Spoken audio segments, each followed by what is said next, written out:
This is SportsCaster.com. Have a dream to one day be a professional sportscaster? Love commenting on sports? Ready? Want to be the next great voice? SportsCaster.com is the place to make those dreams come true. A great sports broadcaster is able to capture the action. Down goes Frazier! Down goes Frazier! Amplify the drama. To the end zone! Touchdown Detroit Lions! Oh my!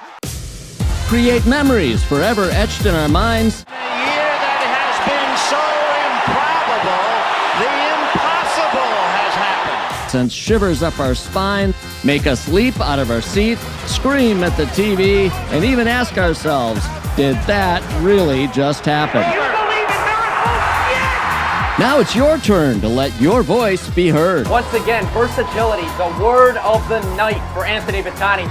SportsCaster.com provides all the tools you need to produce your own content, create your own sports talk show, stir it up with sports commentary, and even take a shot at live play-by-play. Whether young or old, new to sportscasting, or a seasoned voice in sports, just register and open your own channel, create and upload your content, and show the world you know sports. SportsCaster.com. Now, we put the mic in your hands and put you in the center of the action. It's going down tonight, yeah. Dive right in, let's go.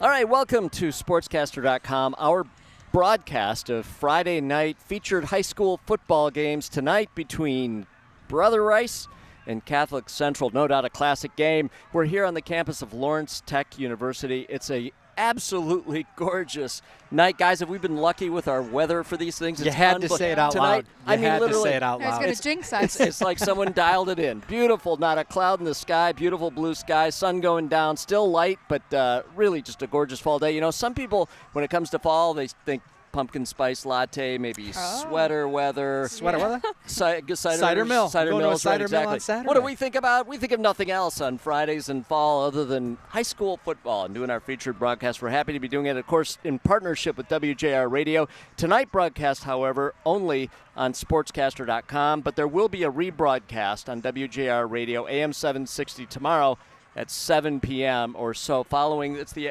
afternoon Auburn game, right, on WJR. All right, so let me turn it over to Justin. Justin Rose. We've also got Kristen Kajawa and Taryn Fishing, our student broadcaster, on with us doing you always do such a great job. We're thrilled to have you. Thank you. An important member of our team. You've become a permanent fixture, actually. Yes, so yes. Listen, Justin, tee this one up for us. This is a good matchup, isn't it? It is a great matchup. I mean, we talk about rivalries in high school football. Every week you can look around the greater Detroit area and beyond, and you know you're going to have a head-to-head battle between two teams that don't particularly like each other, and this one goes back a long, long time. Detroit Catholic Central, Birmingham Brother Rice, no love lost for one another, especially in Catholic League play. Coaches know each other. The players know each other. This is one of those games where while Catholic Central undefeated, the second-ranked team according to MLive in the state of Michigan. That's amazing. Amazing. Brother Rice has got a new coaching staff. They completely overhauled some things a year ago. They're trying to get back, and nothing sets the tone, Taryn, better than upsetting your undefeated rival, does it not?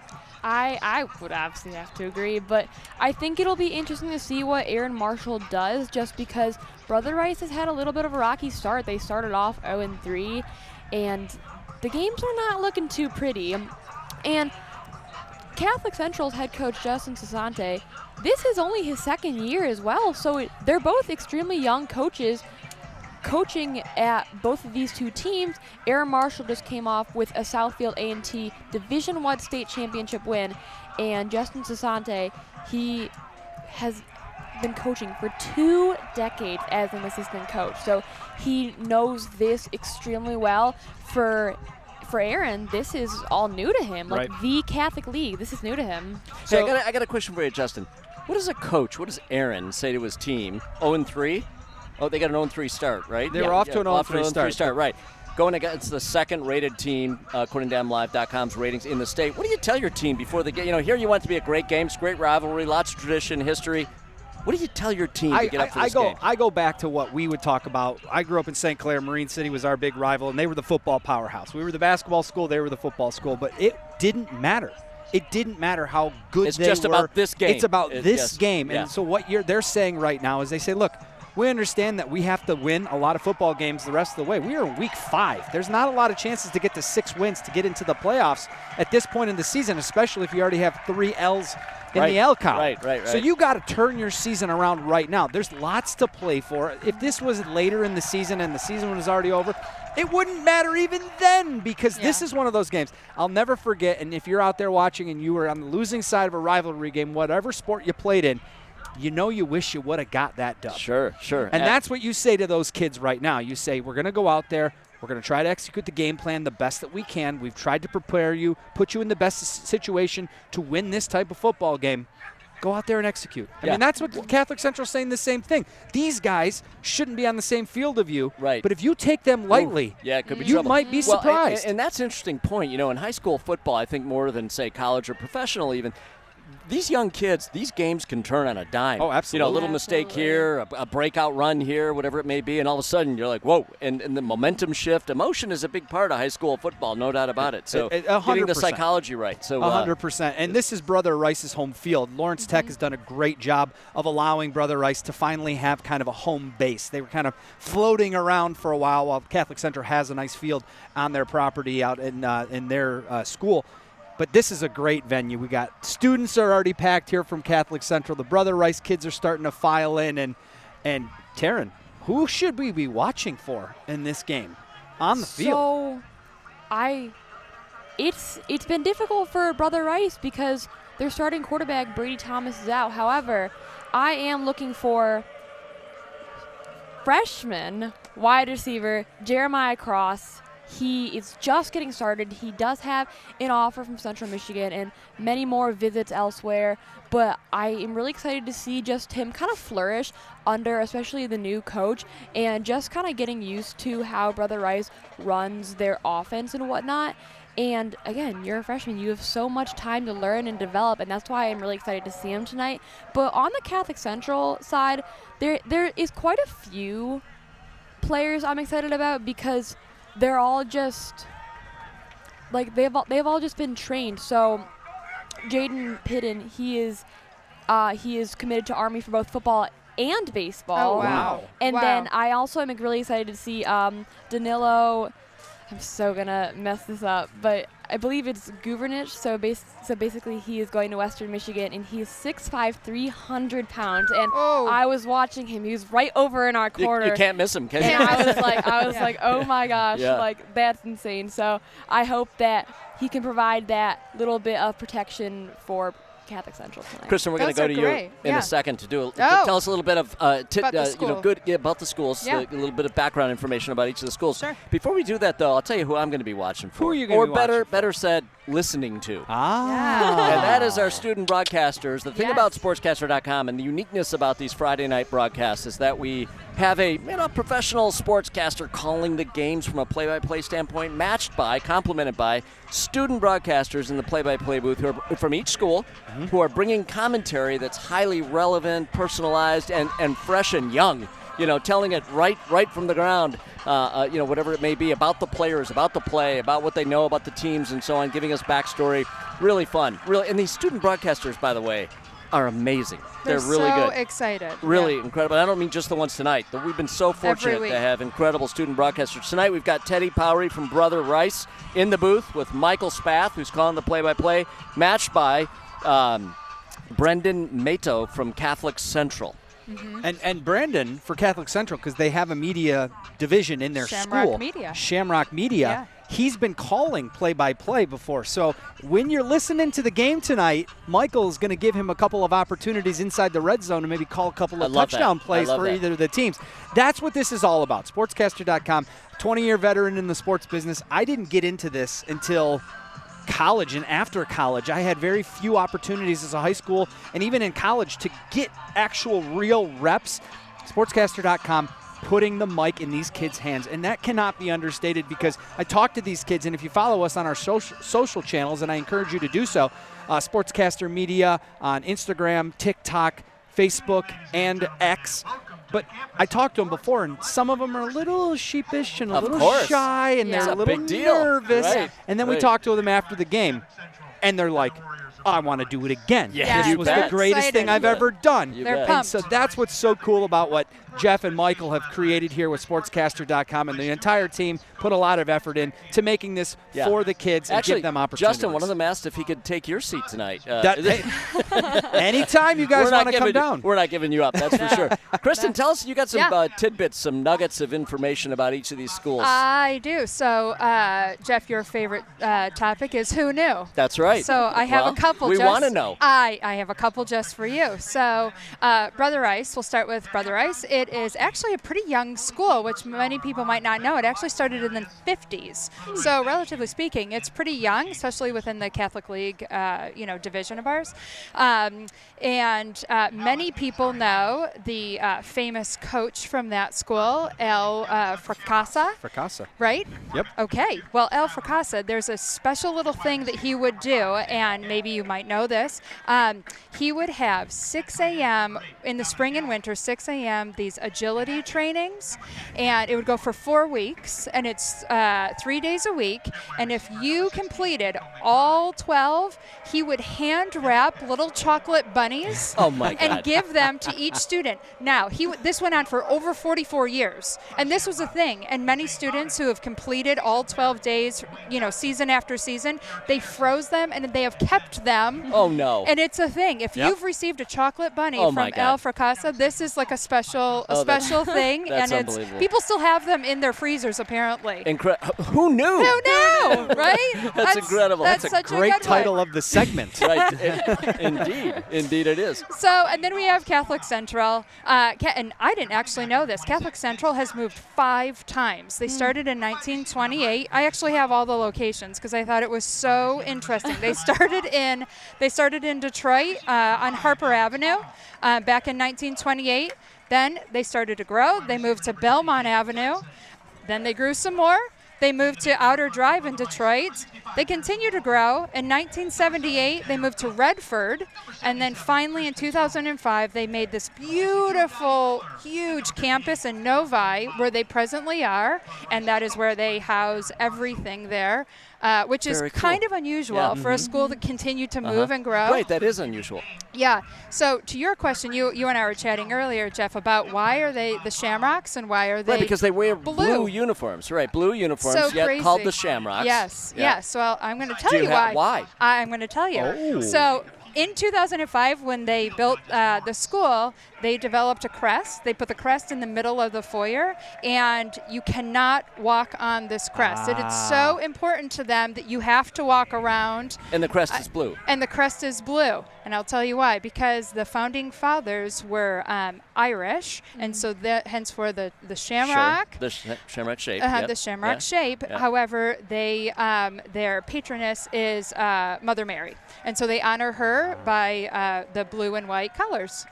There you go. We now know why they're wearing blue and white. All this talk about shamrock shape made me think of a shamrock shake. Yeah, right. And it's a different season from now because we're all into the pumpkin era. That's right. This football game really is going to be an interesting one when you look at it at the end of the day. Yeah. You got an undefeated Catholic Central team with an eyes on a state championship, a Brother Rice team that's coming out right now, touching the banner, who's trying to upset their rivals. So before we send it up to the booth for Michael Spath and our 2 wonderful student broadcasters, we got to do some predictions. Oh, okay. Well, I don't know if I have a score for you. I'll start That's okay. But I definitely who doesn't love an upset, especially in a rival game? Especially a team who starts 0-3 against a team who's second in the state right now. Yeah. That would be really fun to see Brother Rice pull this off. Okay. Taryn? I think I'm going to go for the pretty big deficit, and I'll make a prediction of 35-7. Detroit Catholic Central beats Bourbon. Wow. I think that's a smart. That's really. She wants to be good. right. Yeah. She's been talking to Vegas. Yeah. Exactly. What's the line on this game? Exactly.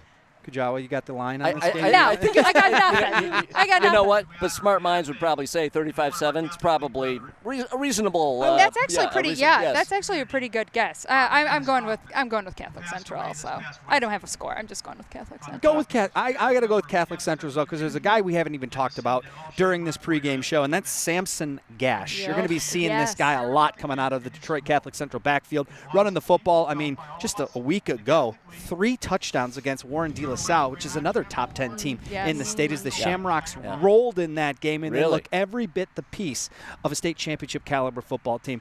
Justin Sasante is a good friend of mine. I've known him for a long time, working with kids in high school football for a very long time. Now he's in charge. This is a chance for him to continue to make a statement as a head coach. Beating your rival usually lets the alumni get off your back a little bit Yeah, more. you would And say for a so. new head coaching staff, or a new-ish head coaching staff in Brother Rice, they still got to get ingrained to this rivalry a little bit more. So give me CC big. Okay. Can't argue with that. All right, guys. Well, I think we're good. Are we gonna, Dave? Are we ready to send it? Okay. Let's go to the play-by-play booth. Let's do it. Let's hear some student broadcasters call a football game. How about that? Up to Sounds the great. broadcast booth. Michael Spath. We've got Teddy and Brendan up in the booth. Take it away, guys. Gorgeous night here in Southeast Michigan. We're going to have a great football game for you to listen to tonight. Joining me in the booth from Catholic Central is Brendan Mato, a senior at Catholic Central and an aspiring journalist who would like to go to either Notre Dame, Michigan, or Michigan State. Brendan, thanks very much for having us, or for being here. Thanks for having me. It's a great opportunity. And joining us from Brother Rice, Teddy Powrie, who also wants to go to Notre Dame. This is what happens when you have 2 Catholic League seniors in the booth with us tonight. Teddy, thanks very much for being here tonight. Yeah, thank you for the opportunity. Well, we have a really interesting game and on hand for tonight. Catholic Central has been one of the best teams in the state of Michigan all season long. They're ranked they're number 2 in the country, 5-0 on the season, playing Brother Rice, who is not ranked. Traditionally, they're one of the best teams, but 2-3 this year, but they've won their last 2 games. And we're about to get underway with the kickoff from Catholic Central. And here we go. And we're going to have our first touchback of the night, and so they'll bring it started. Teddy, the last couple of games, Brother Rice has kind of found their groove after losing their first 3 games of the year. What has been different for the Warriors? You know, they're hot right now. They got a different quarterback in there. The sophomore, Noah Samano, he's kind of found his groove, and, you know, the offense has been clicking. They have big plays. They do the right things on defense, and I think that's what led to their recent successes here. Still, would you look at it as a passing team or a running team when you look at the offense? It's a good little bit of both. I mean, they definitely pound the run, but when they need to, they can definitely run a play action or hit you deep with the go route there. All right, so here we are at the 20. Here comes the pass. Cross over to the 20 and up to, maybe gets up to the 25-yard line. I think the referee will give him a little bit, even a little bit beyond the 25-yard line. A good start for Brother Rice to pick up positive yardage on that first down. Over to Brendan. Obviously, defensively, this is a very physical, strong, they got some big bodies for Catholic Central. What are you looking for here tonight? Well, like you said, we're looking for the big bodies. We're looking for the big hits, staying aggressive and winning the trenches. I think the D-line has been really important for CC's success this year, so I expect to see more triumph in the trenches. All right, 2nd and 5.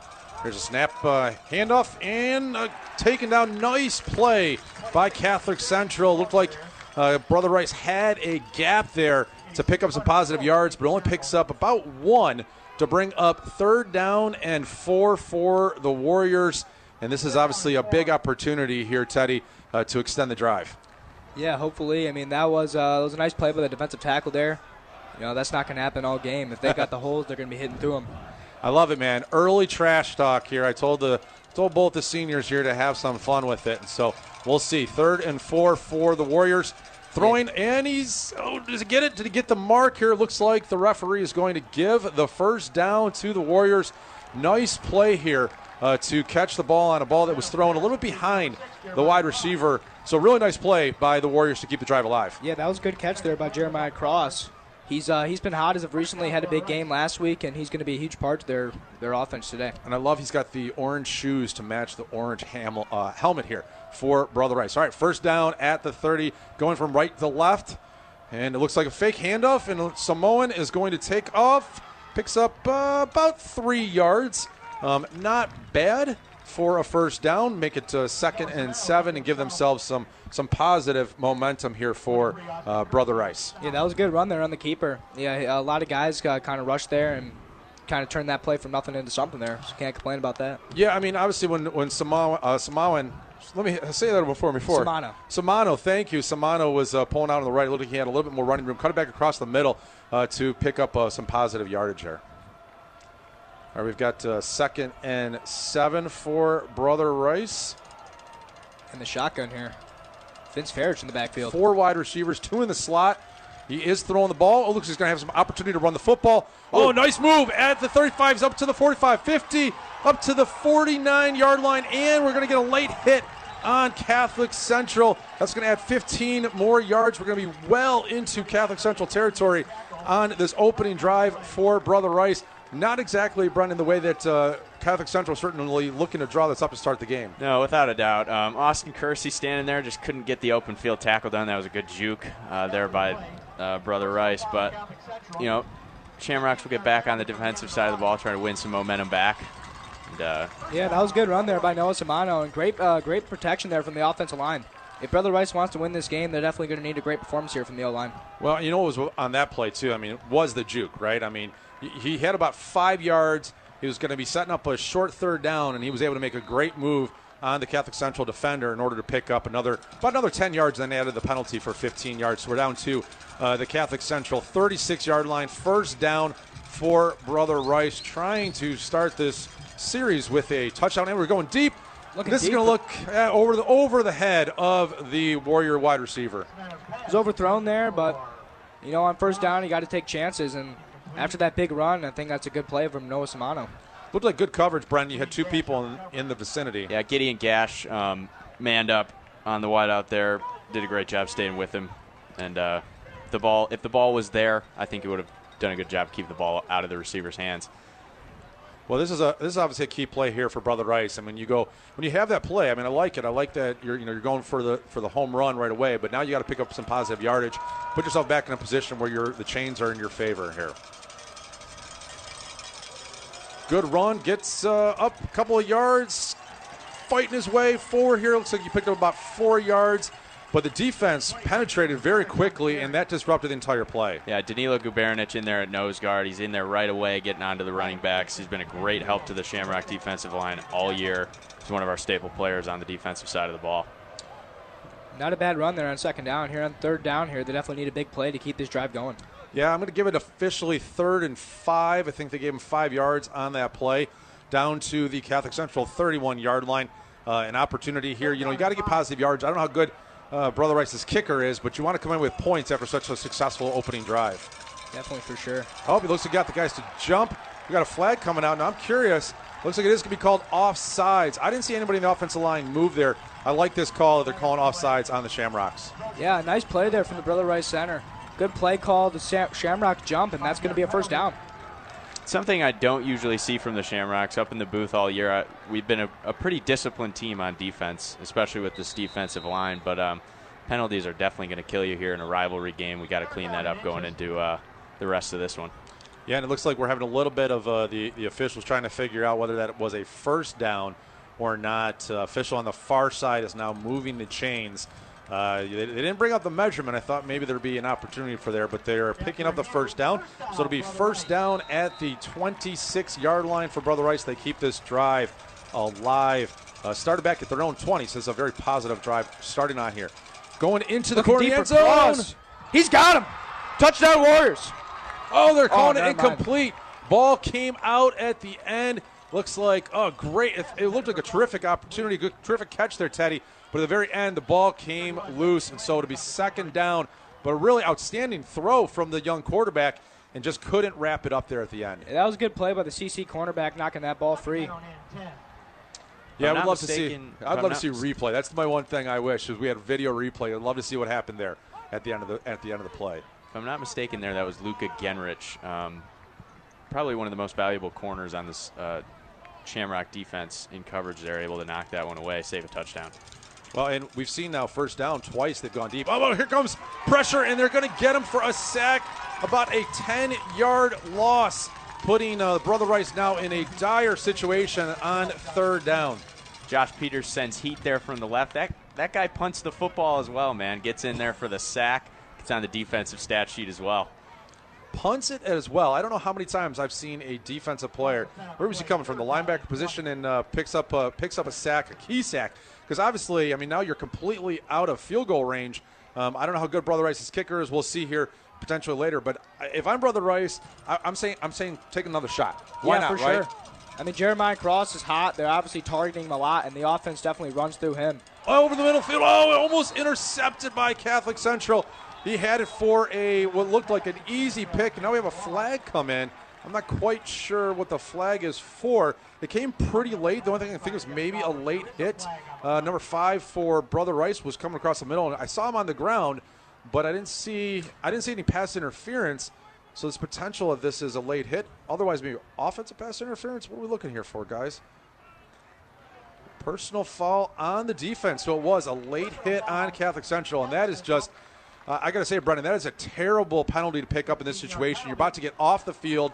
Now you're giving them a new set of downs, and they're coming down inside, or right outside the 20-yard line.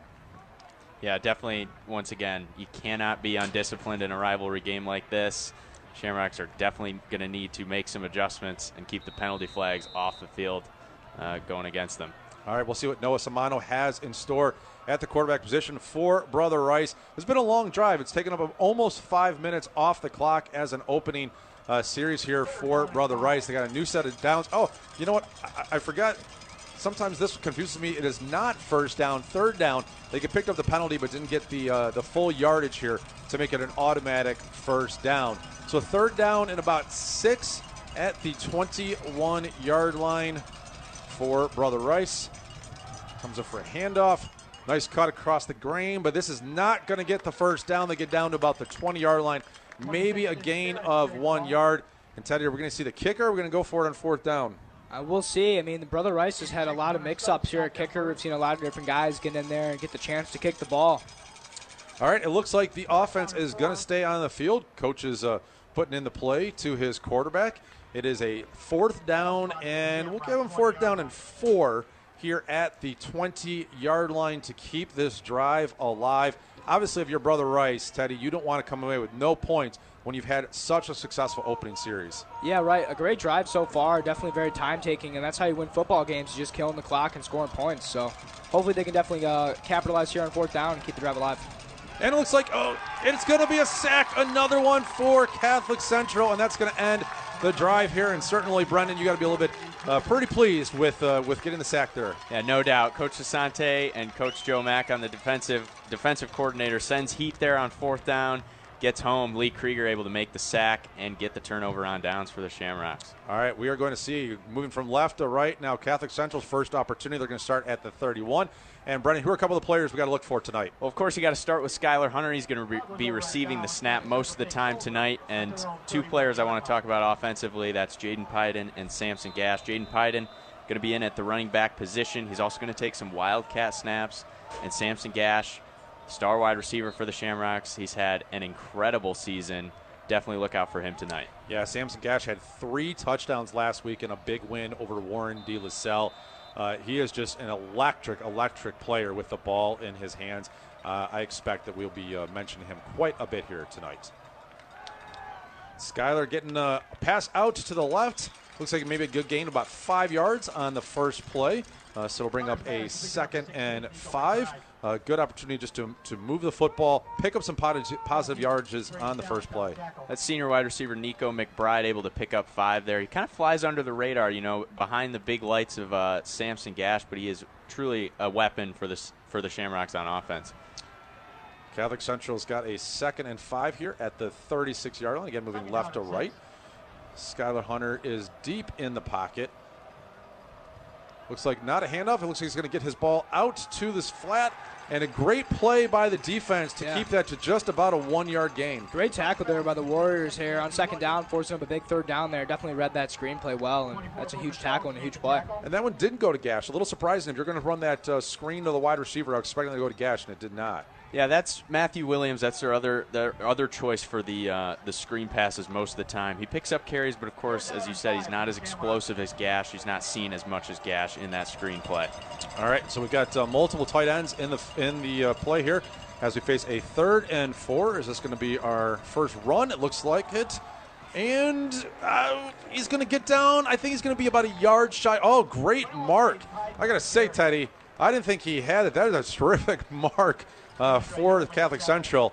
Can't be totally a fan of that if you're Brother Rice. Yeah, I mean, that was a good run there.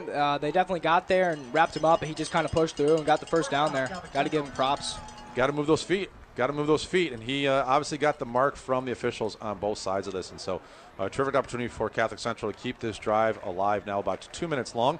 Moving slowly. We haven't seen the big play yet, but I almost have a sense here in these next couple of downs, Brendan, that one of those big plays is coming.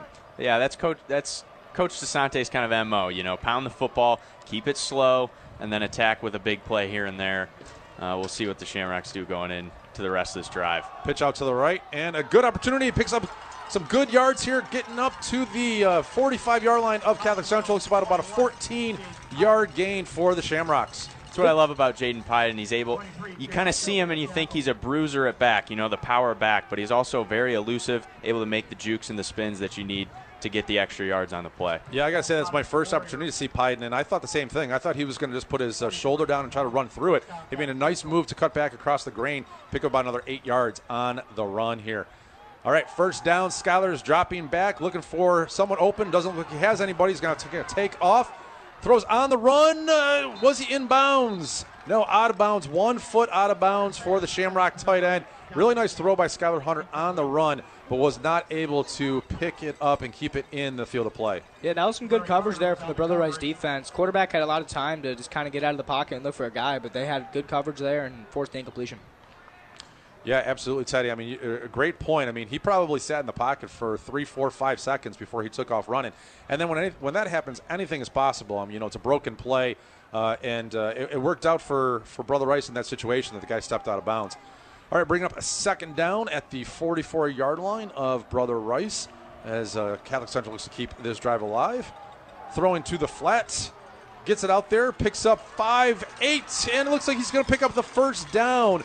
Nice play there on a real quick, pass out to the flat. Was able to get upfield and hug that sideline to pick up 10 yards. Yeah, that's Dylan Young. That's another senior wide receiver that kind of flies under the radar on the Shamrock offense, but he is an absolute punisher when he gets the ball. He's speedy, quick, and he can make big plays when necessary. I mean, give him a lot of credit for kind of tiptoeing along that line, that far sideline. I mean, from where we're sitting, it looked like he was probably going to go out after about a 3 or 4 yard gain, and the next thing you know, he picked up 11 to move down inside the 35-yard line. I think we've got him at the 33 for a first down here for Catholic Central. Up, and here comes our first one to Gash on an end around. Really good job to find an opening. Looks like he picks up 10 yards. Yeah, Samson Gash, he's been electric at the jet sweep play a lot this year, too. You see him in the screen pass, but this is one of the biggest things that they use Samson Gash for as well. Yards per carry is averaging the highest on the team with 13.4 coming out on the jet sweep motions there. Didn't quite get all 10 yards, so it's going to bring up a 2nd and 1. Big play here, Teddy. I mean, if you can put him in a third down situation, you may at least make them think about it. So the battle is going to be up there on the line of scrimmage for Brother Rice to win this one. Yeah, definitely a big play here for the defense. And the defense has been key to Brother Rice's success, holding a good River Rouge team to only 7 points 2 weeks ago. And if they want to win this game and definitely keep CC off the field here, it's going to come right now. Skylar drops back, again looking for his man. He's going to the end zone. Is that a great catch by Gash? Went up and got it. Touchdown, Catholic Central. There you see the athleticism of Gash. He can get upstairs, go get that ball. It was out of his reach, but that was also out of the reach of the defender. Great throw by Hunter, an even better catch by Gash. Great athleticism. Shamrock's on the board first. Yeah, I mean, Brendan, you just said it. I mean, you said it was pretty high up there, but if he's not going to catch it, nobody else was going to catch it on that one. And, Teddy, tight coverage there. I mean, I thought the defender was in a great position, but it was just a perfect throw and a perfect catch. Yeah, it looked like good coverage there. I mean, a one-on-one, that beast of a receiver there, and obviously they're going to feed him the ball, and he made a nice catch. All right, well, Brendan, that is the first touchdown for Samson Gash. 3 last week. Now he's got 4 in the last 2 games. Is it a preview of what we're going to see the rest of the night? I think it is. As long as they keep feeding him the ball, I think Gasher's going to make the play. Definitely going to be a big player here in this rivalry game. All right, well, that gives Catholic Central a 7-0 lead. 3 minutes and 2 seconds left in this first quarter. I got to say, guys, it's been a back and forth first quarter so far. Not a ton of penalties, a couple of penalties on that opening drive against Catholic Central, the late hit, 2 late hits actually. But a lot of action so far, both teams moving the football, and obviously, Teddy, now it's imperative for Brother Rice to have a good drive or a big play and put it in the end zone. Yeah, definitely. Brother Rice certainly needs to answer back if they want to stay close in this football game. I mean, last drive, they had a good drive, but they got to capitalize on their opportunities. CC gave them 2 free first downs there at the flags, and when that happens, you got to score. Yeah, they could do a better job of picking up those blitzers.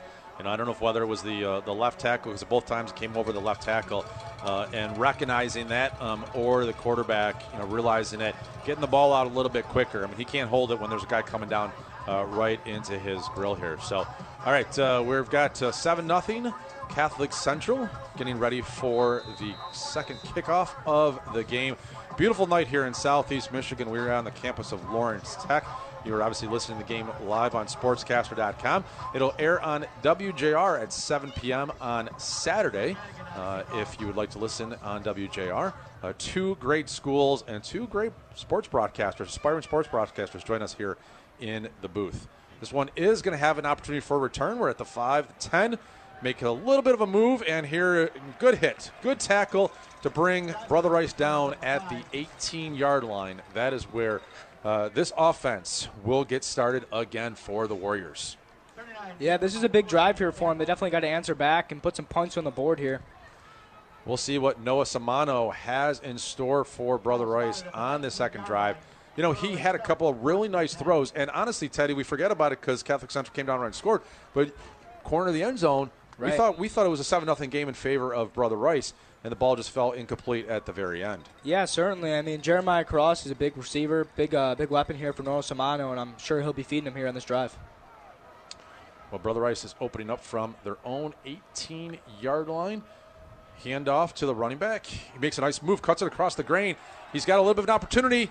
Oh, he gets up about maybe 3 or 4 yards. It looked certainly a lot more than 3 or 4 yards. He started on the far hash, cut it all the way across back the field, probably in a running about 20 or 30 yards, but only picked up 4. Yeah, that was a good run there. I mean, a lot of guys kind of hit him in the way and turned that run from nothing into a good 4-yard gain, and can't complain about it on first down there. Yeah, obviously to pick up positive yardage is always a good position for any offense. So bring up a 2nd and 4. Again, we've got a 3 wide receiver look, a couple of tight ends, and we'll see where Brother Rice goes with this one. Quick screen out. Oh, dropped pass here. That is one that's going to hurt a little bit. Honestly, I don't put that on the receiver. The ball was thrown a little bit behind him. He had an opportunity, if the ball was out in front, to probably make a move on the Catholic Central defender.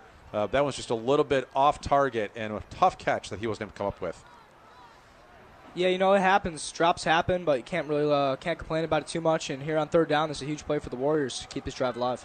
Yeah, this is big for Catholic Central here too, Brendan, because, if you can get off the field after having that success on the first drive, you get a lot of momentum going, and you can start to really, really kind of tilt this field in your favor. Yeah, big turning point here if we can get off the field on third down with the chance to go up 2 scores against Brother Rice. And it looks like a quarterback is going to pull it. He has got the first down. Great run.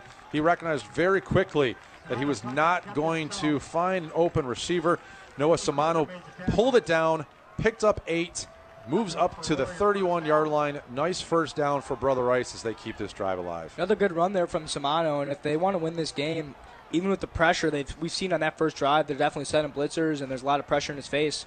Good awareness there from Samano to read that and just kind of take off and pick up the first. That does bode well for Catholic Central. That's the 3rd time that he's been under duress. Yeah, no doubt. Coach DeSante and Coach Joe Mack, they love sending the heat. They love getting the big sacks. Interested to see if they'll continue doing that with how Samano's been running the football. Nice pickup here on first down. Looks like about a gain of 6 yards for Brother Rice on the halfback dive.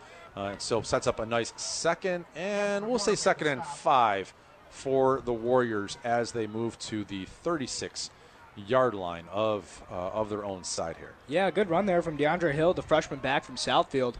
He's been a big piece for this offense, and the Brother Rice Warriors' double-headed backfield has been very scary so far. Here comes another one for Hill. He picks up, it looks like another 5 or 6 yards. We're going to give him 5. It'll be a 3rd down and 1 at the 40-yard line. And, Teddy, you had mentioned to me beforehand, there are quite a few freshmen that are playing for this Brother Rice team, and a couple of kids that were obviously came over with Aaron Marshall. He was previously at Southfield and just coming off a national state championship, and a couple of kids that followed him over here to Brother Rice. Yeah, they've definitely been big contributors to this team and have been a big help and kind of like the growth for this Brother Rice team, a team that didn't do so hot last year and right now is on a 2-game winning streak. Big opportunity here for Hill. Nice run. Picks up about 7 up to the 47-yard line. That is going to keep the drive alive, move those chains. And, you know, I think we've seen a little bit of a shift here, Teddy, because instead of taking some of the deep bombs, we've seen them run the football more consistently, and that's been working for them. Yeah, that was a big run there, and Hill is definitely hard to take down, standing at 6'3". He's a big guy, and definitely tackling him is not easy. All right, well, I think we're going to hit the end of the first quarter. I don't think they're going to get one more playoff. It does look like so. Catholic Central leads 7-0. We're going to hit a break. We'll come back with more action from Lawrence Tech, Catholic Central, and Brother Rice.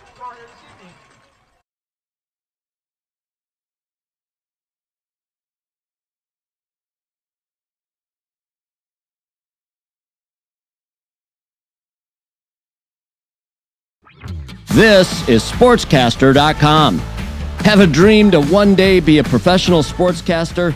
SportsCaster.com is the place to make those dreams come true. Who was like one of your favorite players growing up? Growing up, my favorite player was Devin Hester from the Chicago Bears. Yeah. Are you able to give us a little hint on what your draft day fit will end up being tomorrow? Money green, money green. What's the coolest part about being invited to the NFL draft? You're realizing you're a step closer to your ultimate dream.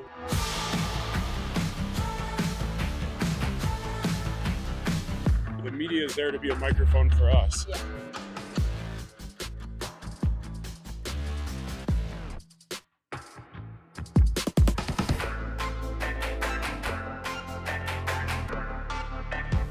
You can see all the great things that are happening here in Detroit.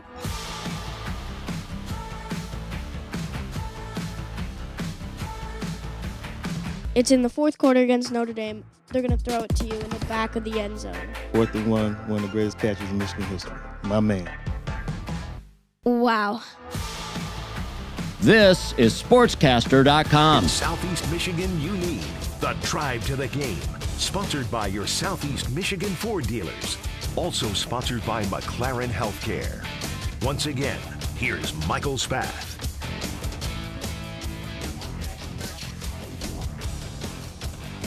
Hey, welcome back to action as we get started here in the second quarter, and it is a 2nd down at the 47-yard line. Brother Rice trying to keep this this drive going here. It's been a nice drive so far. A lot of more featuring the run than the pass. They just missed a 1st down pass. And going back to Hill, though, smart move. Picks up about, we'll give him 4 yards. Moves into Catholic Central territory, down to the 49-yard line. I expect to see a lot more of Hill in this second quarter. Oh, yeah. Brother Rice definitely has a good backfield back there. Like I said earlier, Hill and Farich are a good duo, and they're both hard to bring down. So if one gets tired, the other one can come in. And if Brother Rice is going to win this game, they're going to need all the help they can from the running back and offensive line here. Well, we've got a key 3rd down here for Brother Rice. As we mentioned earlier, Catholic Central leading 7-0. Had a great opening drive, including a touchdown pass from Skylar Hunter to Samson Gash, about a 30-yarder. Nice went up in fingertip catch in the back of the end zone. And so clearly, you know, if Brother Rice can score a touchdown here, they grab momentum right back from Catholic Central. But they got a big 3rd down and about 7 in front of them. Throws it to the backfield. Looks like Hill is going to have an opportunity. Good tackling from Catholic Central. Only picks up a gain of about 2. So now here you're at the 46, 47-yard line, and it looks like Brother Rice, I don't know, they're still making a decision there down on the sideline. Aaron Marshall might go for this one, Teddy. Yeah, it looks like the offense is going to stay on the field here, and they're going to go for it. This is a big 4th down here. They didn't convert earlier in the game when they were in field goal range. Obviously, they're down by 7. They want to get back on the board and tie this game up, so they're going to go for it here, and this is a huge play here for them. I like the aggressiveness in the rivalry game, if I were to give Brother Rice actually a compliment there. I like the aggressiveness, stay on top of the ball, keep it moving. It's okay. It's okay to give a compliment. Yeah. That's allowed, Brendan. I'd expect Shamrocks to send heat here again, and they do. And they are. They're coming. He's going deep. Does he have his man? Oh, what a great throw by Samoan. But incomplete pass, and that is just unfortunate because he threw a great ball about 40 yards down the field. And Samano, dropped it in there, but comes incomplete, and now Catholic Central is going to take over on the other side of the 50-yard line here. Yeah, that was good coverage there from the CC cornerback. Pressure was coming. He had to get rid of the ball quick, and that was a good throw. Just unfortunate that it wasn't a completion here. Big upcoming drive for the Warrior defense, trying to keep CC off the board and get the ball right back. It was a great throw. He had it right in the basket. Austin Kersey was a step behind him. Just unable to come up with that ball. Big swing for the Shamrocks, keeps him up 7-0 and gets him back on the offensive side of the ball. Skylar dropping back here. He's going deep on the sideline. Does he have his man? He does. He did. He came down with a great catch by number 16 wide receiver for Catholic Central. Is that Williams? Nico McBride. Guy that flies under the radar. Skylar Hunter, a slight underthrow there. Nico McBride able to hold on, stay focused, and bring that one home. His helmet came off in the process, too. Yeah. I don't know if that was he needs to put the chin strap on a little bit tighter there, but he went up and made a really fantastic catch. Again, Teddy, good coverage. I mean, this is one of the things. Both balls that he's completed down the field have been a defensive back right on top of the wide receiver, and yet perfect throw and perfect catch. Yeah, they got some stud receivers for sure, and that's what Brother Rice is going to need to shut down. They're playing good coverage here. They're not playing bad defense. They're just kind of getting unlucky here with big plays like that where the receiver just kind of makes a great play. Well, and I think the flip side here, I mean, Brendan, look at it, is you've had 2 great catches from 2 wide receivers, and on the other side, Brother Rice, Noah Samano has thrown 2 great balls that his receivers did not come down with. Right now, that's the story of the game. Yeah, strong receiver room from Catholic Central has definitely been what has given them the control in this game, and I think a few of the big breaks for CC have been those drops on the passes. Great throws from the Brother Rice quarterback. All right, well, we're inside the red zone here, down to the 17-yard line. Looks like it's going to Jaden Pyden for a pick of about 5 yards. Certainly a really nice play on first down to move down to the, looks like the 12-yard line, and sets Catholic Central up in a great position to put 7 other points on the board here. Yeah, they have another first down to pick up before and goal scenario. So chip away at it, get a few yards each play, and they'll be in good shape looking to score again, go up 2 scores. We're going to see Samson Gash here on some type of end around, or are we going to just pound the rock with Jaden Pyden? My guess is going to be either a screen pass or we're going to see a lot more running. And they're going to pitch it out to Pyden. Picks up a nice play down to the 4-yard line. Really nice gain by Jaden Pyden on that little halfback toss out there from Skylar Hunter. And so now, Catholic Central's in great position, and this is a big series here for Brother Rice, Teddy. They've got to find a way somehow to keep him out of the end zone. Yeah, they got to keep him, force him to 3 here, no matter what they got to do. I mean, hopefully the defensive line can bring some pressure here and maybe bring the quarterback down for a sack. Catholic Central's offensive line has done a good job giving their quarterback all the time he needs. Well, they're operating in a very tight formation, a bunch formation here. You've got 3 running backs back there. You have no idea where he's going to go with the football. Yeah, this is the Shamrocks, one of their most used offensive sets. Is that a touchdown? Looks like he's marking him down at the 1. I thought he was in. I thought he was in. Looked like he was in. I think video replay would have put him in the end zone for a touchdown. Fortunately, this is not the NFL or college football. But, Brendan, you do some play-by-play for the Shamrocks, so why don't you take away this next play here down to the 1-yard line? All right, we'll chop it up. As I was saying, this is one of Shamrock's most used. Jaden Pyden's going to get the ball, and he's going to score untouched. Shamrocks go up 2 scores, 13-0 over the Warriors in the rivalry. But yeah, as I was saying, that's one of their most used offensive sets in the red zone. They love the three running back set. No idea where they're going to go, and they've got bruisers at back. run it through. Well, even if you expect Jaden Pyden to get the ball, I mean, he is such a good running back, leading ball carrier here for Catholic Central.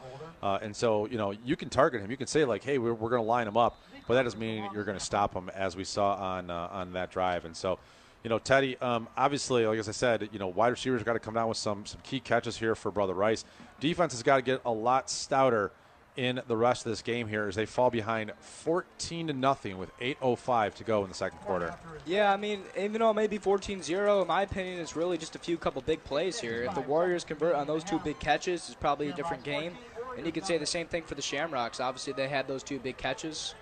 So, I mean, looking forward, hopefully the Brother Rice defense can stop these big plays and just kind of, force them. Any regret you think that Aaron Marshall's having? He went for it on 4th down and about 5 at the 50-yard line, did not convert, and then Catholic Central was able to come right down the field and score to take a 14-0 lead. Do you think there's any part of him that says, like, I should have punted that ball and made him go 90 yards instead of having to go 50 yards? I don't think he's got any regret in him. I know he trusts himself. He trusts his team here. I mean, in a rivalry game like this, you got to be aggressive if you want to win, and especially down by 7, you don't want to just give him the ball right back, so it's definitely worth the chance. Yeah, it didn't work out, but as you said, I mean, a great pass by Noah Samano, and it just his wide receiver, had the man beat. Honestly, tough catch, and was over the shoulder. So I'm not putting that on the wide receiver too much here, but it went right through his hands. And if you're a playmaker, he's come back to the sideline. I'm sure he's telling his quarterback, like, I got to have that one. And if you make that catch, you come down, maybe you score a touchdown, and it's a 7-7. Instead, it's 14-0 here with about 8 minutes to go in the second quarter. Credit to Samano there. He's found the open man. CC corners have been a little shaky in the start. As you guys said, it's the drops that have really been the killer for Brother Rice. But Samano looks good. I like what I've been seeing from him on the offensive side of the ball for the Warriors. Yeah, I promise, young man, I'm not going to get his name wrong again. I wrote it down in big font and capital letters for me here. So I'll just say it over and over again, Samano. But you're right. He has thrown a really good ball. He's thrown 3 really good balls. His wide receivers haven't come down with any of them here tonight. Here comes the kickoff. Down to the 10. He has got an opening. Looks like he's got a chance here. There he goes. He's at the 40, 45, 50. And the kicker gets some. But a great return of about 45 yards. Unfortunately, I see a little bit of laundry on the floor. I think this one is going to come back, unfortunately, because a great return by Brother Rice of about 50 yards. But the official is marking this one off, and I think it's going to be inside the 20-yard line, unfortunately, for Brother Rice. That's just one of those, I mean, it happens so often on a kickoff return when you see a big one. I don't know what the percentages are, but it feels like every time you do see a big one, there is a flag. But really unfortunate, Teddy, because that was a great return. Yeah, that was a great return there, and that was definitely the spark the Brother Rice Warriors offense needed, was a big play like that to kind of get them going and put them in a good field possession to try and get the boys back in this game. Well, now they're going to be starting from deep in their own territory at the 15-yard line. And Noah Samano has a lot of work to do to get this Brother Rice team down the field for a touchdown. They need a touchdown. They need to come away with points here. They can't afford to fall down 21-0 before the end of the first half here. So starting from their own 15, handoff to Brother Rice. Gets an opportunity to get up down the left side. Not a lot of running room, though. Catholic Central is doing a great job at keeping those gains minimal. They'll only gain about 2 or 3 yards there. Yeah, linebacker room led by senior Casimir Moore has done a great job kind of making the open field tackle and staying on top of the run game this such far in this game. Interested to see how they're going to fare as the rest of the game goes on, as Brother Rice inevitably continues to run the ball. Yeah, I mean, you can't. I mean, Brother Rice's run game has been working. It's been working for him so far in the season here. You got to give props to the CC linebacker room. They're definitely shutting it down here. We'll see what the Warriors can bring here on second down. Yeah, 3 wide receivers in the shotgun formation, throws it out, and again, that's a real quick pass, and I get it why Samano is getting rid of it so quickly, because he's been under duress, but that is not a high success throw to the outside. A couple of those have now fallen incomplete, and sets up a 3rd and 8 for Brother Rice. And, I mean, it is early in the game. A lot can go, a lot can change. But with 7 minutes to go in this second quarter, and the way that Skylar Hunter and this offense has moved the football for Catholic Central, you got to feel like this is a really, really big play for both teams. Yeah, definitely. I mean, the Warriors are just trying to – I mean, Samano's just got to get on pace with his receivers here. Just looks like he's just a few steps behind and is overthrowing them there. I mean, if they connect and get on pace, I can definitely see this Warriors offense getting hot and putting some points on the board. On third down here, he's dropped back. He's looking around, doesn't see anybody yet. He looks he's going to take off, and he is going to get dropped for a loss on the play. Samano just had nowhere to go with the football, and so they will face a punting situation. Great coverage there by Catholic Central. Yeah, great pursuit. That's Hunter Stokes. He's come up. He's the sack. He's second in sacks this year with 4.5 on the Shamrock defensive line. Lots of speed from Hunter Stokes. He was in pursuit there, able to get Samano out of the pocket, and Austin Kersey able to finish the job, brings up fourth down. Yeah, that was good protection there from the Brother Rice offensive line. Unfortunately, no one was able to get open there for Samano. Good punt here. Looks like Gash is going to field it at the 50. He's getting upfield, and he's going to get tackled, but after a nice gain of about 10 yards for Samson Gash. And if you're Catholic Central, I mean, that is a win every time. And I would not, if I was Brother Rice, I think I might just punt the ball out of play here instead of kicking it to Samson Gash. No doubt. He's definitely a weapon, definitely a force to be reckoned with, returning kicks, something you don't want to give up a touchdown on as a punt return. Well, that was honestly, Teddy, I mean, giving up 10 yards has got to be a win there when he's the one that's back there fielding that ball. Yeah, for sure. I mean, you definitely see how fast he gets up and gets running, so only holding him to a gain of 10 is definitely ideal. Skylar Hunter here on the run, moving across his left. Oh, and he's going to be dropped. Here comes for the pressure. Sack. A huge sack there by the Brother Rice defensive line, and that's going to be a loss of at least 15 yards there, and that'll bring up a second and long here for the Shamrocks. Yeah, I think officially we're at about 11 yards, so it puts them back on their side of the 50-yard line. It'll be a 2nd and 21 for the Shamrocks. And we're talking about big plays. It maybe not an offensive play, Teddy, but getting that type of sack is really critical here. Yeah, most definitely. Like I said, the defense has been a key contributor to their success as of recently. And so far in this game, the defensive line's been shut down by the Shamrocks offensive line here. And that play will definitely give them a little bit of a boost they might need. All right, what will the Shamrocks cook up on a 2nd and 21? Looks like a handoff to Pyden, and not a ton of running room. Good pursuit, good defense, great tackling from this Brother Rice team. He only picks up 2 yards to bring up a 3rd and, we'll say, 18. Not a high percentage opportunity right here for Catholic Central. Yeah, good read on the run there from Brother Rice. Jaden Pyden with really nowhere to go. 3rd down. They're going to get light here. You can see they're going to bring in Matthew Williams and Dylan Young. Shamrocks definitely have to pass here on such a long down. Well, I mean, I'm going to call it right now. I'm just going to throw the ball up in the air and see if one of those wide receivers can come down with it. And, you know, we talk about Samson Gash a lot, but we've already seen a couple other great catches on this evening. So if I'm Skylar Hunter, I feel pretty good. If I can get protection and I've got a little bit of an opening, I'm going to see if one of my wide receivers can make a play. Yeah, the Brother Rice defense cannot afford to give up a big play here. We've seen it so far in this football game with their loaded receiving core. If Brother Rice wants to get this ball back, they definitely need to hold those guys down and maybe even double team them. Yeah, I mean, the hard part about that, Teddy, is when you're in a 4-wide situation is, you know, even if you're bracketing Samson Gash with a safety over the top, you're going to leave somebody open, and you can't go to Gash. But, Brendan, you've pointed out a couple different other wide receivers that have come with big catches. Yeah, no doubt. CC's wide receiver room, you think it's just Gash, but it's truly deeper than what meets the eye. Shamrocks can punish you on big throws all throughout the field. Well, I am Michael Spath calling the game here for WJR and SportsCaster.com. You are listening live on SportsCaster.com. You can also listen at 7 p.m. Saturday on WJR.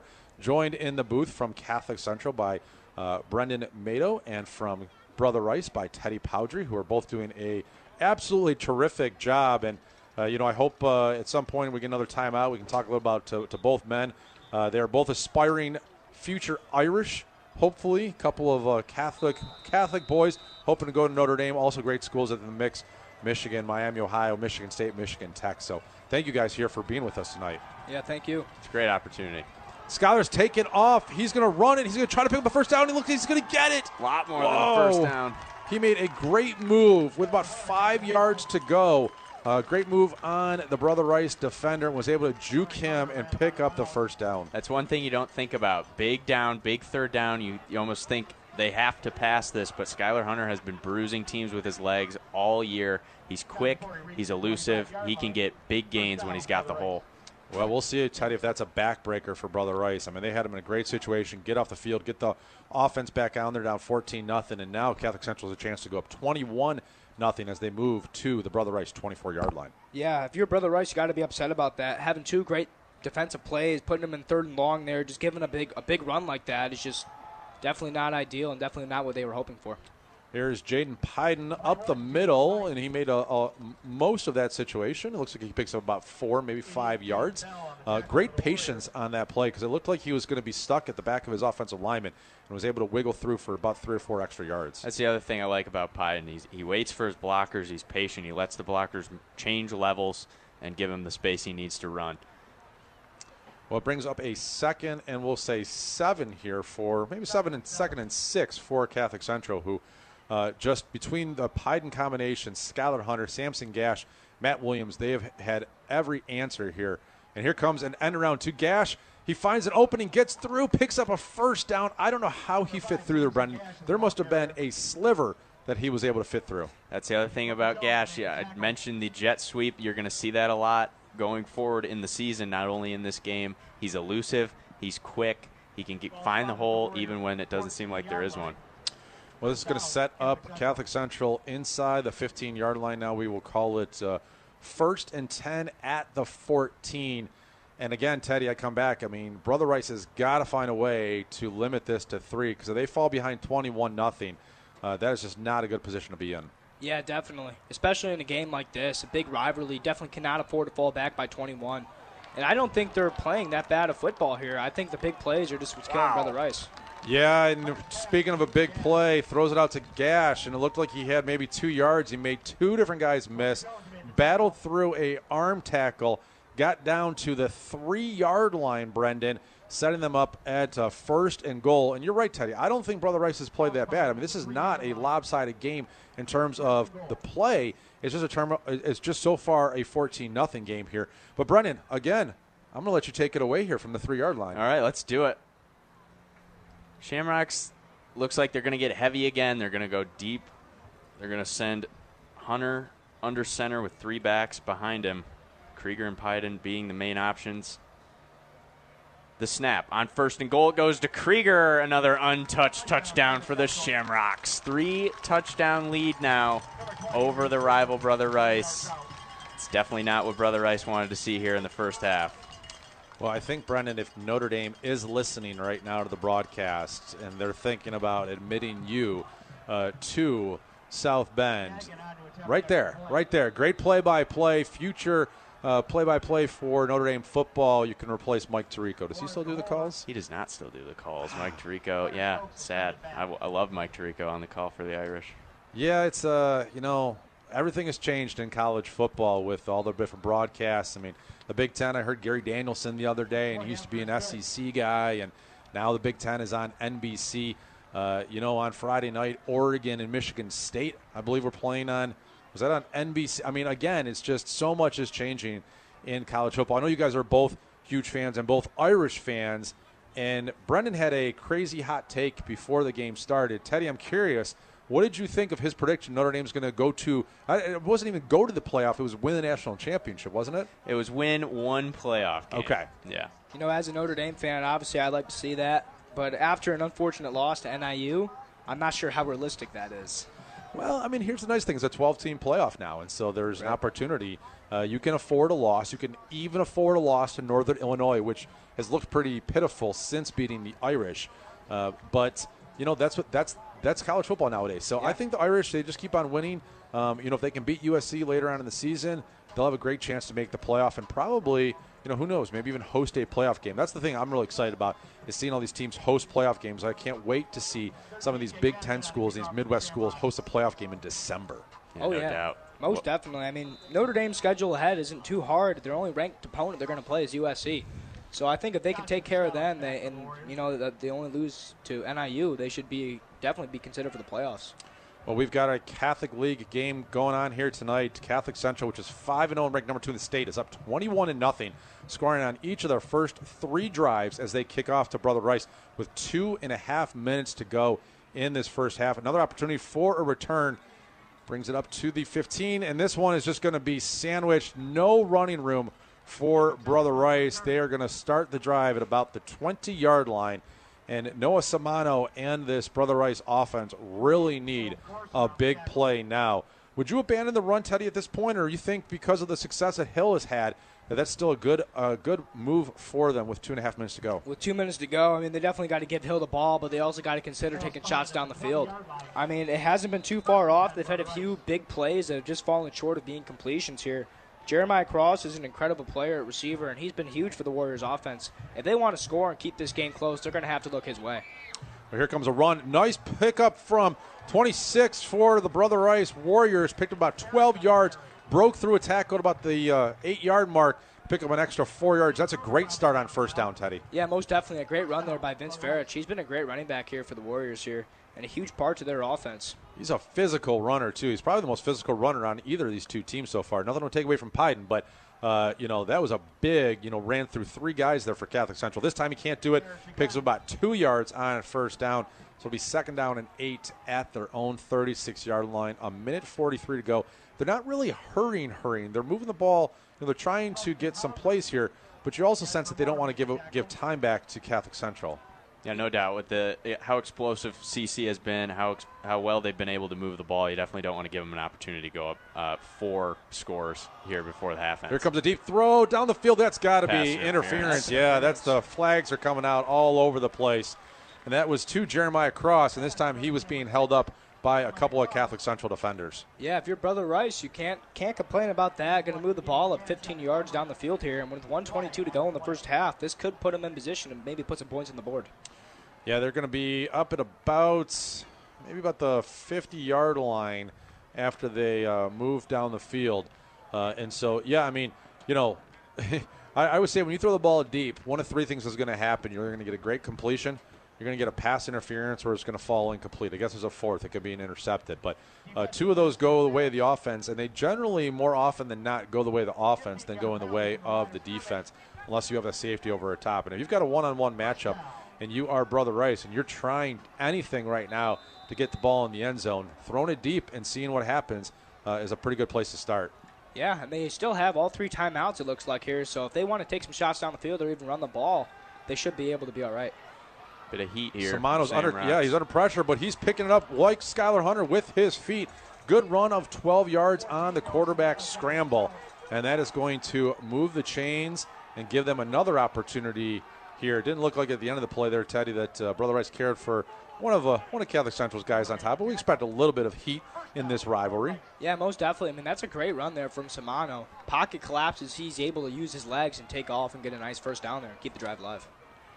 It's truly going to get Coach Mack thinking about sending heat moving forward. Samano's been a threat with his legs, as we've seen on that last play, so we'll see how the Shamrocks fare in terms of sending heat versus not. Great point, Brendan, and we'll have to see if they adjust and back off on the heat. All right, pick up about 6 yards on first down, so you got a 2nd and 4 at the 32-yard line for the Warriors. A good run from Farich, and back in the game here is Hill. Going deep again. This one overthrow, no flags. No flag on the play. Comes late. Wow, was that from the back judge or from the side judges? The side judges, and we already see it, he is calling pass interference. So this is going to be another first down for Brother Rice. I mean, that's been their best offensive play in this drive. Oh, yeah, definitely. I mean, for the CC, it's not a horrible play. It's not like in the NFL where they would put the ball where the flag or where the penalty takes place. Yeah, the 2-yard line, yeah. So, obviously, keeping him from getting like a 60-yard completion like they done in the first one, only 15 yards, isn't too bad for him. But a little hard from our vantage point. It's on the far side of the field. You can't see if he's handsy or not, if they've been grabbing the jersey. But obviously, it was tight coverage. I thought maybe this one was just an overthrow, but one of the officials, and it wasn't all the officials, it was just one of the officials that threw the flag, thought it was interference. So now Brother Rice has the ball at the 17-yard line of Catholic Central, 38 seconds to go. They need a touchdown here before the end of the first half. Yeah, they need one bad here. They got to get themselves back in this football game. There's a miscommunication. Yeah, big miscommunication there. Throws it deep. Cross thought it was a quick turnaround, maybe a 8-yard dig, but instead Samano throws it deep into the end zone. Miscommunication, missed opportunity there for the Warriors. It's definitely going to be a little bit of a momentum stopper or pauser for the Shamrocks. They have the couple penalties, couple big movements down the field, able to give the Shamrock defense a little rest. Yeah, going back on what I said earlier, Samano's got to get on track here with some of his receivers. We've seen a lot of plays where they're just kind of off and, maybe not running the right route or, what's going on here. But the Warriors got to get on pace here. Well, it's incredible, Teddy, you said, because they moved the football down the field, but they actually haven't completed a pass to move the football down the field on this drive. Right. This one's going in the backfield to Hill. Nowhere to run up the middle. He is going to get maybe 2, and there's a scrum, and we need looks like a timeout here from Aaron Marshall. Yeah, that took a little bit too long. I know you're trying to pick up an extra yard or two by, leaning the bush push, leaning the offensive lineman into it. But that took too much time off the clock. They probably lost 3 or 4 seconds when they should have just gotten the timeout. Great mention of the bush push, by the way, with 2 Notre Dame fans in the booth. I mean, you guys are probably, because you're both 17 years old, you're probably, like 6 or 7, maybe Very even young. younger? Very young. I mean, that was, what year were you guys born? 2007, so that was. I think the bush push was in 2005. Yeah. I was born in 06, so I was a little bit closer. Yeah. Wow, that really dates me. I won't even say how old the rest of the staff here from WJR is in the booth, but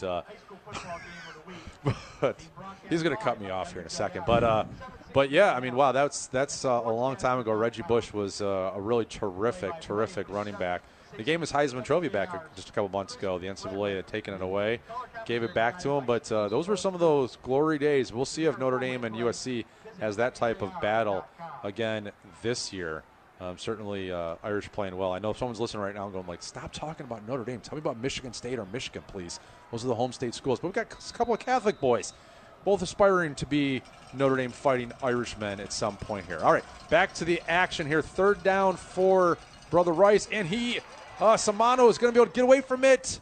He throws it out of bounds, but he does not take the sack. Great play from Noah Samano, because that would have been about a 10-yard loss, probably would have taken them out of field goal range.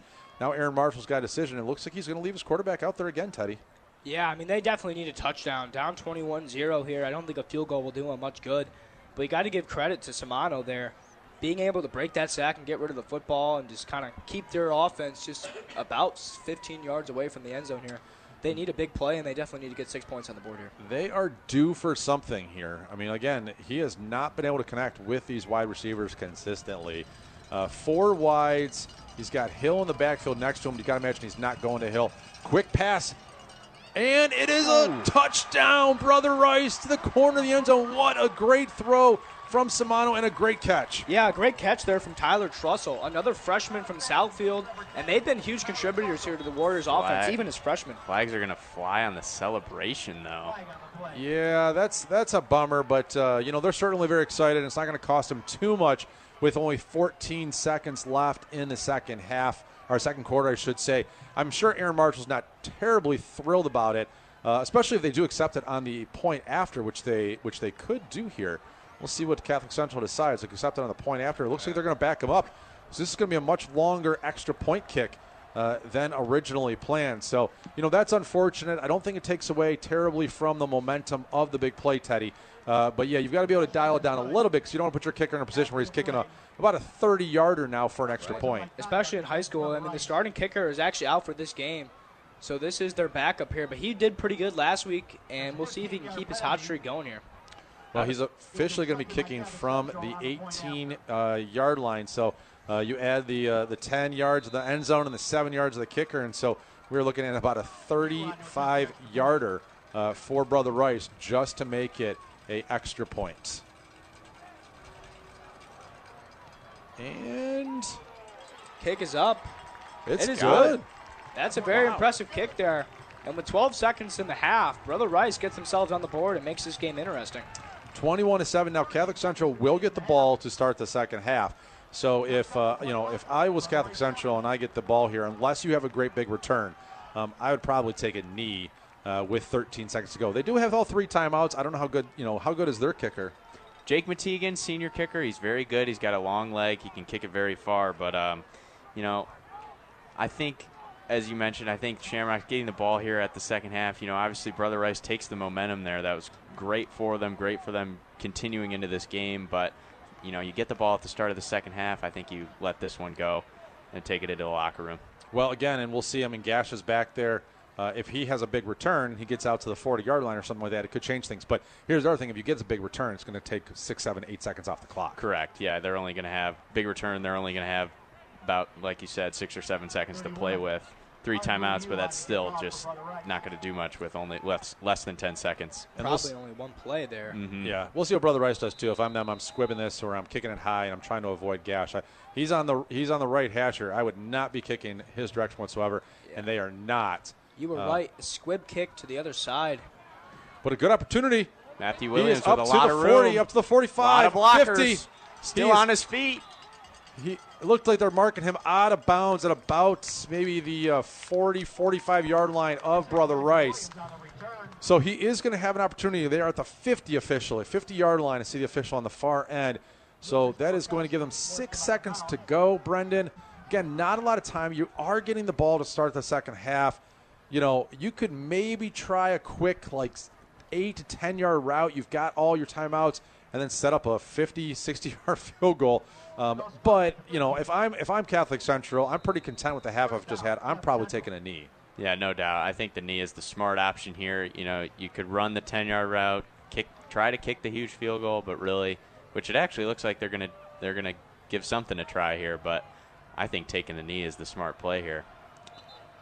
Well, it looks like Brother Rice was like, hey, we thought they were going to take a knee too. We're going to take a timeout because they were not prepared for that. I mean, you look at the safety depth there, Teddy. I mean, I'm looking at it. The safeties, should probably be at the 20-yard line or so, and they were only 10 yards off the line of scrimmage. Yeah, they probably were expecting a kneel down, and that's assuming why they called timeout there. Maybe just try and put some guys back down and just make sure they can't get in the end zone here. Well, it'll be interesting to see what Skylar Hunter and this Catholic Central team do. The kicker is kind of warming up. I mean, maybe they're trying to get, if you can get 10, 15 yards, you got all 3 timeouts. Average play takes about 4 seconds, even for a 10 to 15-yard out.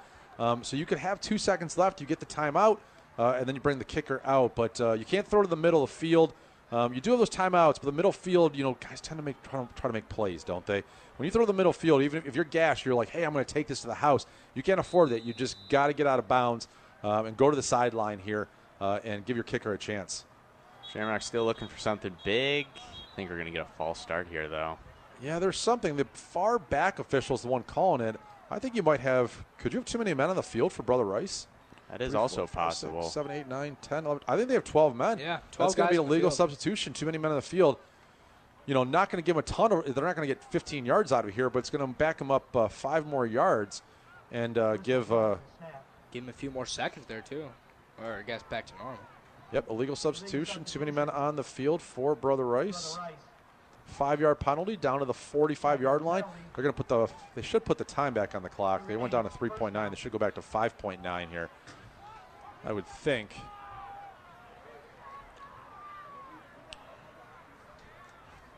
And I think they're just waiting here to get the clock about back that now. Yeah. All right, does this change anything for you, Brendan? I think honestly, I guess it makes the pass here more likely. I don't know if safeties, as you mentioned, now they are back after that timeout. They're on the 25. I don't think you throw anything long here, but then again, you don't have much time to mess with anything short. So we'll see what happens. Interested to see how what Coach Asante draws up for this one. Yeah, I mean, when you're at the 45 here, I feel you can get a 7, 8 yard out, get it down to about the 35-yard line. And then you're setting up a 52-yarder. Not an easy kick for a high school kicker or for a college kicker, but at least gives yourself a chance here. So we'll see what Skylar Hunter comes up with. He has thrown the quick out. He picks up about 12 yards. Oh, goodness. 1 second left on the clock. He gets down to the 33-yard line. This will give him a chance either to throw it into the end zone or to try a 50-yarder. Yeah, that was the perfect scenario there for the Shamrocks. Matthew Williams left untouched there. He's able to scamper down the sideline, watch the clock as he does it, and get out of bounds with less than a second left. Shamrocks have one more play to work with. And it looks like they're going to keep the offense on the field and just throw one to the end zone. Not a bad idea. If I was Brother Rice, Teddy, they got to get these safeties a little bit further back here. Yeah, definitely, especially after the big catch that the Shamrocks have already had in this game. And they caught a Brother Rice defensive end jumping off sides. They're going to pick up 5 more yards, and now the kicking team is coming out here. This is going to take them down to the 28-yard line, a potential 45-yard field goal to end the first half. A couple of worst-case scenarios here for Brother Rice. They've given them 10 extra yards on 2 penalties on this drive. Yeah, Shamrock's getting the break here. They're going to send out Jake Mategan looking for the score. Not necessarily in need of the 3 points, but it would certainly help. You know, they're getting the ball at the start of the second half. I liked what they were doing, being aggressive, looking for the touchdown, but I think taking the points here is smart if Mategan can put this one through. Here is the kick. We have got ourselves a penalty flag. It was short anyway. We'll have to check what the flag is here. Delay of game. It looks like it's going to be on Catholic Central. No, that's on Brother Rice. Okay. I'm not sure what they called there. I've never seen. That's the delay of game signal, so. It's another big break for the Shamrocks. Yeah, 5 more yards, especially because he was short. Oh, yeah. On that kick. Way short. There's a flag on the play. 5-yard penalty against Brother Rice. So now you've got a 40-yard kick, 40-yard try. Looks like officials are going to catch up with each other here. Resetting the play clock. There's essentially, I mean, look, there was 1 second on the clock. I don't think they need to put it back on the scoreboard. You know that as soon as you snap the ball, this is that's the last play. Yeah, so.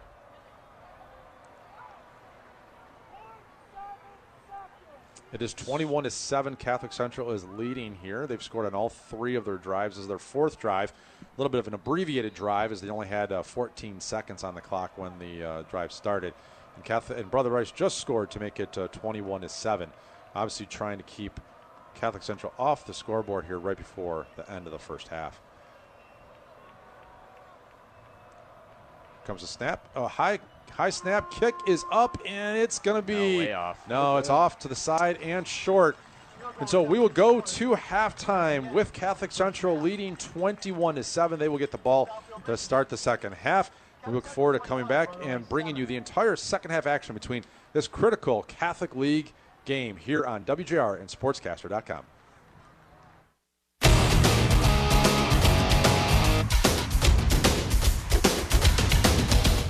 The Drive to the Game is sponsored by your Southeast Michigan Ford dealers. Think Ford first. Also sponsored by McLaren Healthcare. Now, for hometown halftime coverage, here's Chris Renwick.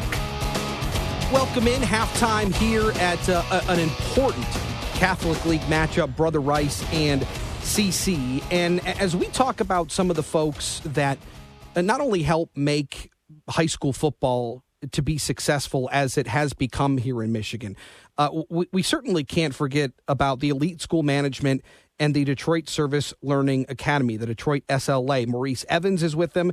As a matter of fact, you are an alum of one of the teams playing tonight, Maurice. Go Shamrocks, go Shamrocks. CC, the home that started, that's where the home I started at. Is it really? Yeah, 9th grade, man. But this was many, many years ago. Yeah. Coach Hollywocky was my, I think I said the last name right, was my coach. But this is back when they were located at Hubble and Outer Drive, right on the corner. Oh, tremendous. Well, then you know the importance of these games and how much the support from the alumni bases mean to these teams. Oh, without a doubt. Listen, one of the things that we have to understand is that our legacies are really built upon what the alumni supports. And if they give the right type of support and they go out and support not only the team, but also the game itself and really, give out great inspiration to the kids that are playing it. It just helps out so much in their career and in their life journey. So tell me a little bit about Elite School Management. Well, listen, Elite School Management, we're a charter school organization that have 3 schools under our tutelage right at this moment. We have Detroit Service Learning Academy, 7 Mile and Losser. We have Redford Service Learning Academy, which is at Grand River and Beach Daily. And we also have Oak Park Service Learning Academy, which is at 9 Mile and Marlow, right back up in the neighborhood. We're an organization that represents about 1,500 kids, over 1,100 families. We've been doing this for over 20-some odd years. I actually am considered the sole founder now We started this back when it was the YMCA Learning Academy at Seven Elasa, and then roughly about 14 years ago, I took it over and just started growing it from there. So we're excited. We have a lot of great things happening within our school district, so we're excited. Well, and it sounds like you have room for growth, particularly when it comes to the way that you have the curriculum all planned out, the technology that you use to provide a really high class, high quality environment for these kids to learn in. Well, that's correct, and I appreciate you bringing that to the forefront.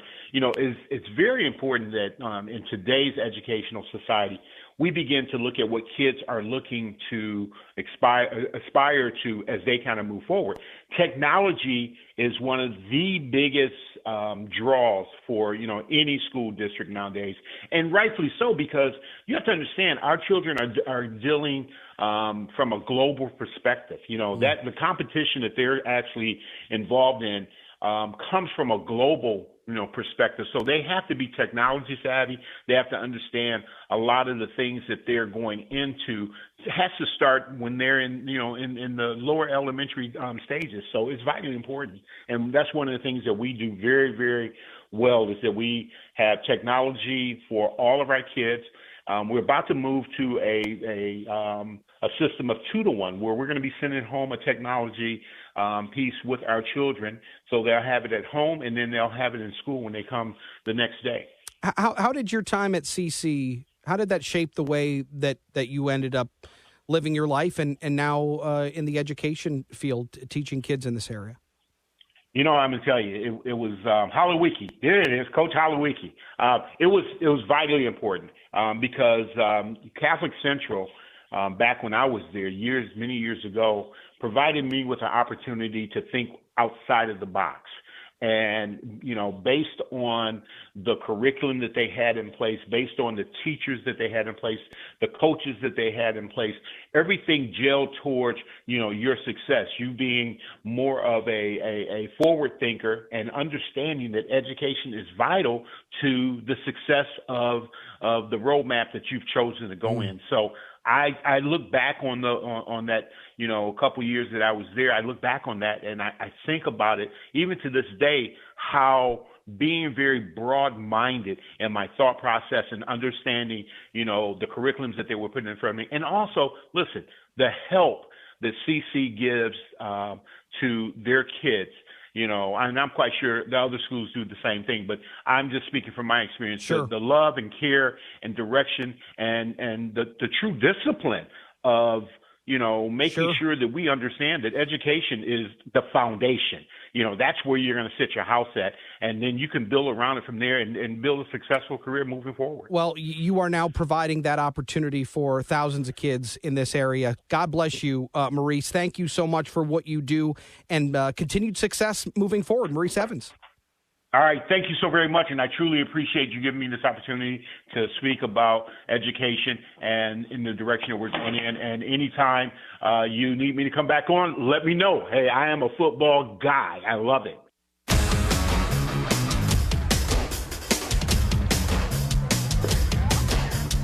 The Drive to the Game is sponsored by your Southeast Michigan Ford dealers. Think Ford first.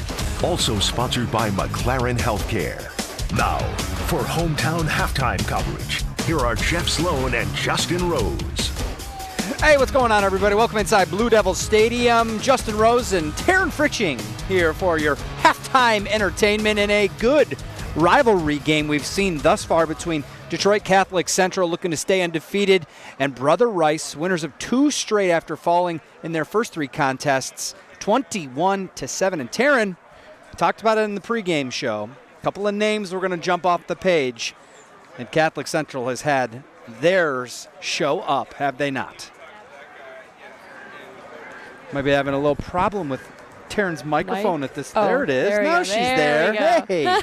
So when I had mentioned Jaden Pyden earlier, I mentioned him for a good reason, because he has just been really such a huge playmaker for this Catholic Central offense, and I think that he has just really kind of helped change the game. And earlier you had also mentioned Samson Gash. That's one that I did not mention, but I did have down written on my paper, and he is also just that Jaden Sampson duo. I think has just been really, really beneficial for this Catholic Central offense. And both teams have been able to move the ball relatively, I don't want to say easily on each other. It's been a hard-hitting rivalry game, as you might expect. My gosh, but yes. Brother Rice took the opening kick and went all the way down the field, went for it on fourth down, didn't get the conversion, but they were able to move the ball multiple times. They just couldn't get into the end zone. That CC defense tightened up when it needed to.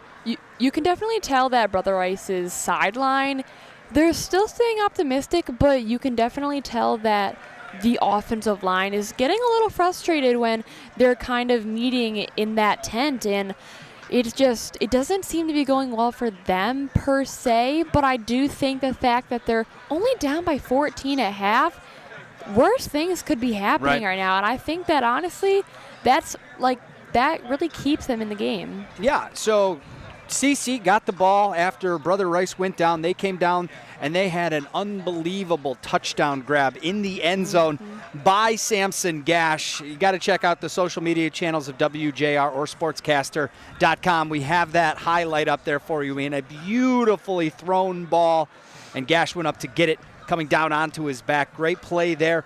Then they were able to extend the lead to 14-0 and then 21-0 before Brother Rice was able to get into the end zone and make this a two-score game. So as the teams go into the half, what's each side saying about their first half?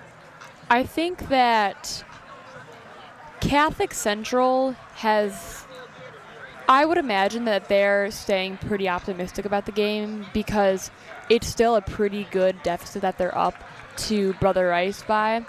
I think that for Brother Rice, they just got to keep attack on their defense. They really just have to step up because defense wins games, defense wins championships, and that's just been the problem because I talked about offensive line earlier, and they're a little frustrated, but I think that it's just difficult because when you have your right side, they're doing fine, but when you have Danilo, who I had talked about in the pregame, and he's going for your quarterback, that's a problem. And that's just something that the Brother Rice offensive line just really needs to get situated before this second half starts. Yeah, it's not easy for high school kids on any level, really, to stop a 300-pounder coming through on the defensive front. So as a former offensive lineman myself, a severely undersized offensive lineman, I know exactly how you had to game plan double-teaming him, and he's still able to kind of shuck some of those offensive linemen. And that's what's probably causing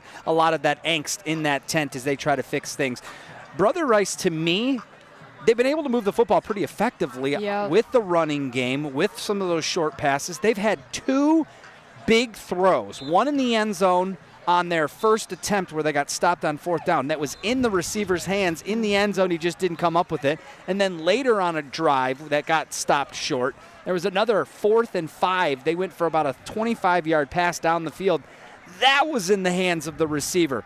I understand it's high school football, but I was always taught if it hits you in the hands, it's got to be a catch. And I understand that these kids are trying to dive for things and they're going to the ground and they're getting tackled.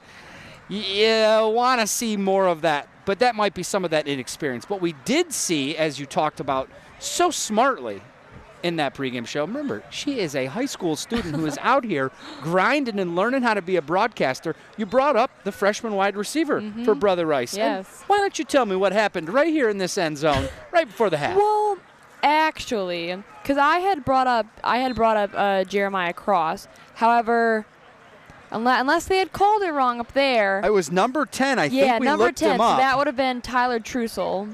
Yes. In the end zone right there. 6'2" freshman. He's on the last page here. Yeah, Tyler Trussell. The freshman, 170. And what was so funny about it is he made a great leaping grab in the end zone, but then he danced like this was the NFL. And the flag came out almost immediately. I was on the goal line, and I watched him dance, and he was kind of doing a little trash talk. And you could tell the inexperience for probably his first touchdown. Speaking of trash talk, the Catholic Central student section has been insane tonight. I know a few people on the Brother Rice sidelines that are hurt, and so all Catholic Central keeps chanting is like "Water Boy" and "Who's your barber?" Where's and your it's helmet? so funny. Yeah, no, that's pretty good. We've got a really exciting second half of action here between Detroit Catholic Central and Brother Rice. CC up 21-7, and I haven't been able to hear it as I've been down on the sideline, as have you. But Michael Spath, as we get ready to send it back up to you, to Teddy, and to Brendan for that second half, we can only hope that this is just as exciting as it was the first go-around. We'll send it back up to the guys in the booth in just a couple of seconds. But Taryn, good stuff. We'll have some half or end of the game interviews from the winning team right here at sportscaster.com. So Michael and the boys, we'll send it back up to you.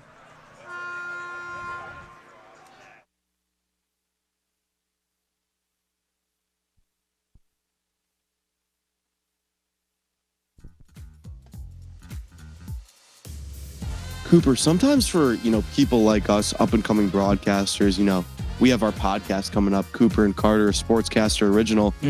There might not be places for us to post, but now we just have this opportunity. It makes me smile. Now we have SportsCaster, and oh, what a lovely place it is. Okay, now you're getting me excited. I am, because now we can post our podcast. Sure. We can post little clips. Of course. We can voice over, professional plays going on in the sports world. We can connect with people like Detroit Lions play-by-play Dan Miller. I mean, the opportunities are just endless, and I absolutely love it. I absolutely love it as well, giving us an opportunity and experience that we only could have dreamed of, and now SportsCaster is giving it to us on a silver platter. That's what it does, and that's what it's here for. SportsCaster. We put the mic in your hands. My name's Cody Stedman. I'm from Saline High School. I'm going to be broadcasting for the Saline team for WJR.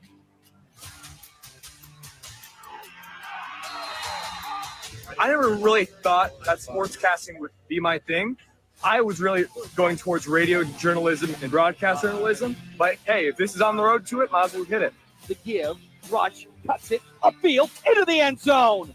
Touchdown, Saline. That's the magic I was just talking about. The coolest thing about being with sportscasters.com is that you get to know what the fans are talking about. You get to research what the team is thinking about even before the game starts. And being at the game, being able to report about the plays and knowing what the team is feeling like before you go into the game, it's a real big moment to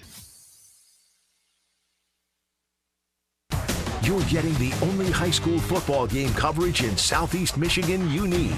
The Drive to the Game. Sponsored by your Southeast Michigan Ford dealers. Also sponsored by McLaren Healthcare. Once again, here's Michael Spath. Hey, welcome back to the game here between Brother Rice and Catholic Central. Just about to get started on the second half. Catholic Central is leading 21-7 and is getting the ball. Oh, wow. Onside kick to start the second half. And Catholic Central was able to come down with it. They didn't look like they were terribly surprised by it, Brendan. No, Brother Rice picked up the momentum there at the end of this first half with the touchdown. They wanted to keep it going, get back on the ball. It's a great move. Try to catch the Shamrocks off guard. Fortunately for the Shamrocks, we were able to grab onto that one. We are joined in the booth by Brendan Mato from Catholic Central, a senior and aspiring sports broadcaster, and by Teddy Powrie from Brother Rice, also a senior and a member of the Brother Rice hockey team. Yeah. So we are excited to see the second half of action get going here. Skylar Hunter in the shotgun formation, hands to Pyden for a big hole up the middle. Picks up about 15 yards on the opening play. And I got to say, this is not exactly the way that Brother Rice drew it up, Teddy. They onside kick, they don't get it. They give up 15 yards on the first play. I mean, yeah, definitely not the start the Warriors were looking for here. Obviously, they wanted to go for that aggressive move on the onside kick, didn't get it, and give a big run to the Shamrocks. This defense needs to pick it up and hopefully get a stop here. Pyden is picking up right where he left off. He scored a couple of touchdowns in that first half. I should say he scored one touchdown in the first half. There's a pass to Gash on a screen. He makes something out of nothing, but there was not much there Really well defended by Brother Rice. He might have picked up one, but it looks like he just got back to the line of scrimmage. Yeah, he got the screen pass there on the outside, looked to cut it back towards the middle of the field, just kind of swarmed there by Brother Rice after he received it. Good play by the defense, able to avoid a big play. Gash gains nothing. Look at that, Teddy. He gave your team another compliment. Yeah, what a guy. Well, and this is, here's been the situation, Teddy, is we've seen Brother Rice have some success on first and second down and then get taken apart on third down. So here's second down and 10. A very critical play for this Brother Rice defense if they're going to get off the field. Handoff to Pyden, and he's gone. Touchdown, Shamrocks. That's exactly what they wanted. They get the onside kick, avoid a disaster there. They get back on the ball, and they get back in the momentum swing, back up by 3 scores over the Warriors. I'd love to see that from the camera angle behind the quarterback because I feel like there's just a gap that opened up. I mean, he got touched more in the first 2 yards than he got touched the next 30 yards down the field. And so that puts Catholic Central up 27-7 as we wait for the extra point. And a lot is going to come back onto this Brother Rice offense now, Teddy, to get themselves going and to keep pace the rest of this game. Yeah, they have the momentum right now. They just scored the touchdown right before the half there. And the defense is yet to make a stop here. So, obviously, if the Warriors can score here and make it a two-drive game again, they definitely need to make a stop if they want to win this game. Yeah, I mean, that's a great point. I mean, the only time that Catholic Central didn't come away with points was at the end of the first half. It's hard to say. I mean, he had a missed, 40, 45-yard field goal. It's hard to say that they didn't capitalize on that when they only had 14 seconds to go the length of the field. They benefited from a couple of penalties. They had, a nice return up to the 50-yard line. But are you feeling right now, Brendan, like you're in complete control of this game for Catholic Central, up 28-7 with 10:38 to go in the third quarter? Well, you can never write off a rivalry, and certainly you can never write off the rivalry between Brother Rice and CC, but I think the Shamrocks have the momentum, they have it back, and they're in a good spot to continue and hopefully finish out this game. Well, speaking of that rivalry, so Teddy, why did you end up at Brother Rice instead of Catholic Central? There was definitely no looking at Catholic Central. My dad went to Brother Rice. Really, it was Brother Rice or public school for me. Brendan? Did you look at Brother Rice? I did not. Similar story. My father and 4 of his brothers went to CC. That's all of his brothers. But, there was really no other option but Shamrock Blue. The roots are deep in both of these families, going to Brother Rice and Catholic Central, but 2 great schools. You can't go wrong with either one of these. Shamrocks are preparing for the kickoff here, 28-7, 10 minutes and 38 seconds to go in this third quarter. Brother Rice could really benefit from a big kickoff. They had one of them in the first half that got called back for a penalty, and it looks like they'll have another opportunity here from their own 15. A little bit of running room. Gets up to about the 25-yard line. Looks like maybe he had a sliver there. But great coverage by Catholic Central, was able to bottle that one up. And now Noah Samano comes back on the field. He had some success late in that first half. He's got to capitalize off that again, Teddy, and find those wide receivers. Yeah, certainly. He definitely needs to look for his guys. Jeremiah Cross, he's a big piece to this Brother Rice offense. And if they want to score and get themselves back into this football game, they're going to have to look his way. Well, they're opening up with 4 wide. The difference between when I was in high school and you guys in high school, they throw the football so much more. These spread concepts that college, permeated come down to the high school level. Teams throw the ball much more consistently than they did back when I was in school, which was 1998. That was a long time ago. We won't talk about that. But, there's a lot of concepts in these quarterbacks. They're getting their tutelage from private coaches. And so they've got, stronger arms, more accurate passing. They know how to make all the throws. And, Noah, just in his, second and third career start here for Brother Rice, I've been impressed with his arm strength, his accuracy. If he has a couple more plays from his wide receivers, this is an entirely different football game. He's looked good so far. Definitely can't complain. He's undefeated as a quarterback here in his career. 2-0. Only 2 wins Brother Rice has had the last 2 years. Well, he gets a screen pass out here, picking up some positive yards for Brother Rice. Not a lot there. Some good defense by Catholic Central. Limits to a 3-yard gain, setting up a 3rd and 5.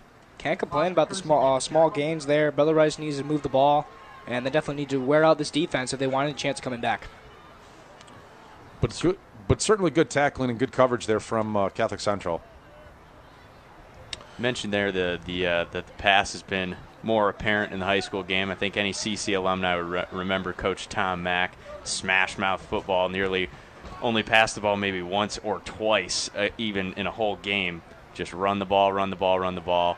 See a lot more passes nowadays. Yeah, you're bringing back my childhood, certainly. I remember Coach Mack, a famous, one of the great coaches in high school state history here in Michigan.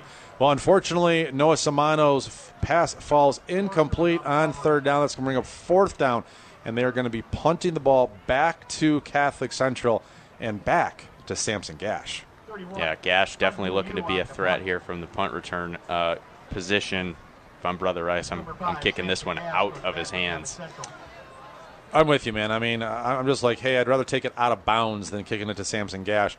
We're going to see what he does, and looks like Gash is going to get a chance to return it from the 42-yard line. Makes his first guy move, makes his first guy miss, picks up a couple more yards, can't break the second tackle, but does pick up about 13 yards on the return, gets down into the Brother Rice side of the field. Catholic Central will start their next drive at the 45-yard line. And so far, Teddy, Brother Rice has had no answer for this Catholic Central offense. Yeah, the defense needs to step it up for sure. Giving up this many points this early into the game is definitely not what they need. And if they want to win this game, they got to not let up any more points and maybe also get a good turnover and give the offense a good chance to move up the field here. Yeah, I mean, we have not seen a turnover yet in this game, and certainly if they're going to get back in it, this would be a perfect time to force something. It's just hard because Skylar Hunter in this Catholic Central offense is so good with the football. On an end around here, it looks like a little bit of room, not a ton of room for Catholic Central. Picks up about 4 yards on the play. Yeah, that's Dylan Young. They run the jet sweep there. They got tight, bunched it up. You saw the run work on their first drive of the half here with Jaden Pyden. Looking to go to, I assume they'll go to that again, try to chew off a bit of clock here with the three touchdown lead. Yeah, I'd be curious how much Catholic Central throws the rest of the game here. They're not going to get totally away from their identity. But with the success of Jaden Pyden running the football in that last touchdown drive, a 30-yarder to cap it off, I'd be hard-pressed not to go to him more consistently. CC's run game's definitely been good here. Here's Hunter. Looks like he is going to try to run. Now he is looking for a man. He finds Pyden open in the open field. Pyden makes the guy miss. Couple of missed tackles. Picks up a positive gain of about 15 yards. When it looked like Brother Rice had Skylar Hunter bottled up, he was able to elude the sack and make a really good play, and then it was all Jaden Pyden after that. One of the best things about the Shamrock offense is the backfield able to make something out of nothing. Pyden gets the unruly, not designed screen pass there. Skylar Hunter had to get away from pressure, able to make the juke in the open field and gain the first down and more. It's kind of been the story of this game so far. Brother Rice is being right there, then the Shamrocks is making good plays. Yeah, you're absolutely right, Teddy. I mean, it's a tale of two sides, right? I mean, one team is making the big play, and the other one has just come up empty on some of them here. So a run back to Pyden again. He picks up about 6 yards on the play. I mean, he is just such a hard runner to bring down. You mentioned the power, the speed, the elusiveness. I mean, he's got the total package. Yeah, no doubt. Jaden Pyden is easily one of the greatest weapons the Shamrocks have on offense. He can bruise you at the back. He can put his shoulder down and run through guys. But like I mentioned earlier, he can also juke and make the spin when needed. Well, and I mean, I don't know, what his future has in store for him. But if I'm looking around at a running back that I'd like to bring into my school, you could do a lot worse than Jaden Pyden, who is a senior here for Catholic Central. No doubt. Pyden is committed to play football and baseball at the Service Academy at West Point. Oh, terrific. Great catch here by Samson Gash on the far sideline. Looks like it'll be just short of the first down, but a really nice catch to pick up another 4 yards, another positive play for this Catholic Central offense. It's another one of those throws that we saw Hunter make on the touchdown to Gash, the first touchdown of the game. He put it upstairs where only Gash could get it. If that wasn't in the hands of Gash at the end of the play, it wasn't in anybody's hands. Great throw by Hunter, able to use the athleticism of Gash, his receiver, to pick up the yards there. We've got a 28-7 game here. The offense moving right to left on this broadcast. Catholic Central looking really to distance themselves here from Brother Rice if they can put another touchdown on the board. And here's your favorite play here. The triple running back threat was able to pick up the first down, didn't get the touchdown, didn't break it in the open field. but all they needed was another couple of yards to pick up the first down and extend this drive. Yeah, no doubt. All they needed was the first down. They're going to stay on the ball here, keep the clock moving. No need to score right away. They got time to work with. Teddy, I mean, anything that Brother Rice can do at this point, I mean, it feels like it's almost inevitable that another score is coming. Yeah, for sure. And Brother Rice definitely needs to start preparing for the run. When you see 3 guys out there, you know what's coming. You should be stacking the box and definitely committing on the run there. Skyler drops back at the 15. He is looking for a man. He's scrambling around a little bit. He does not find somebody. Can he avoid pressure once again? He's pulling back, and he hits his receiver for a nice gain. Nice move. Oh, this is going to be a touchdown. This is going to be a touchdown. What a great play by the Catholic Central receiver. Caught a short pass, only 5 yards, ran across the entire length of the field to elude the Brother Rice defenders and get in the end zone. Once again, making something out of nothing. Shamrock O-line gives Skyler Hunter some time, but Brother Rice defense in good coverage there. Skyler Hunter able to roll out, find his guy, Matthew Williams, who makes the play from there. A little short throw, able to cut it back all the way across the field, get a blocker, and get into the pay dirt. Well, you know, after the way that Brother Rice had played the last couple of weeks, winning 2 in a row, you felt like this game was going to be pretty tight. But there is a reason that Catholic Central is ranked the number 2 team in the country, in the state of Michigan. They've been ranked up there all season long. Last week they played an undefeated Warren de La Salle and beat them 31-14. And they are having their way with this Brother Rice defense. And, you know, unfortunately, Teddy, I mean, this game was really about probably keeping pace as an offense. And, you know, Noah Samano and this Brother Rice offense have just not been able to make the plays down the field that Catholic Central has.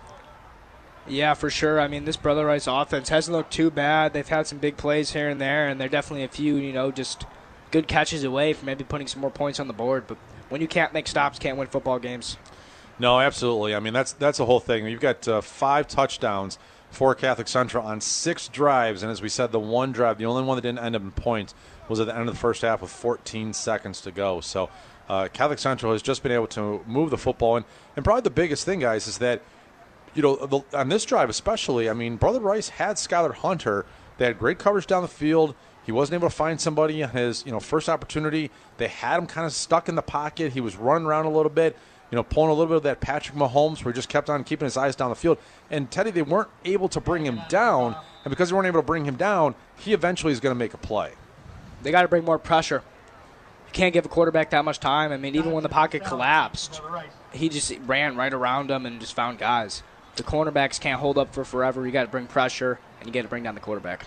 Brendan, has anybody been able to contain Skyler Hunter this year? I mean, they are 5-0, looking to move to 6-0, as this ball looks like it's going to go out of bounds. So that's a penalty on the kickoff on Catholic Central, and so this won't come out to the 35-yard line. But has anybody been able to stop Skyler Hunter here this season? You know, not that I've seen. You know, that's one of the things that's a testament to, though, is the Shamrock O-line. They've been able to control the trenches on the line of scrimmage, give Skyler Hunter some time to work, and he has taken advantage of it. You know, taken advantage of this game for certainly. You know, they've scored on 5 of their 6 drives. But, yeah, Skyler Hunter has been electric at the quarterback position for the Shamrocks this year. Yeah, and a couple of, you know, unfortunately for Brother Rice, they had 2 opportunities here in this game. The onside kick to start the second half didn't go their way.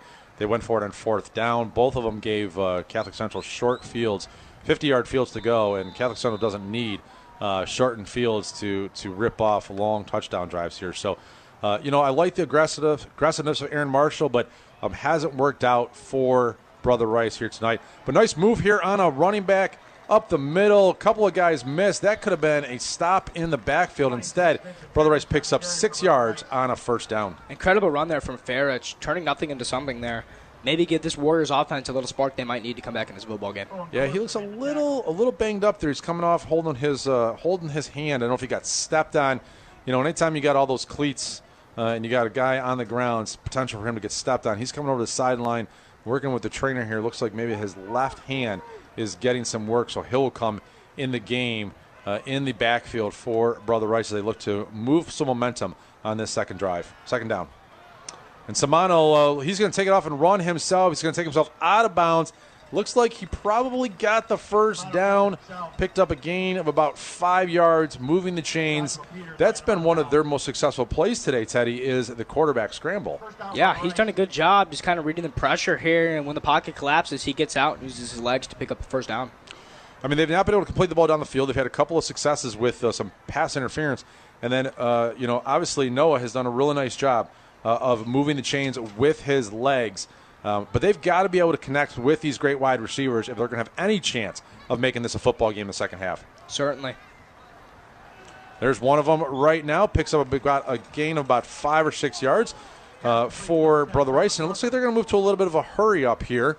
They don't have a ton of time left. There's 4.5 minutes to go in this third quarter, down 34-7. But maybe just to establish a little bit of rhythm and get themselves going. For sure. Samano finds Tyler Trussell there on the out route. Picks up about 5 yards. And here is a handoff to the running back Hill, and he picks up an extra 3, so we'll set up a short 3rd and 2.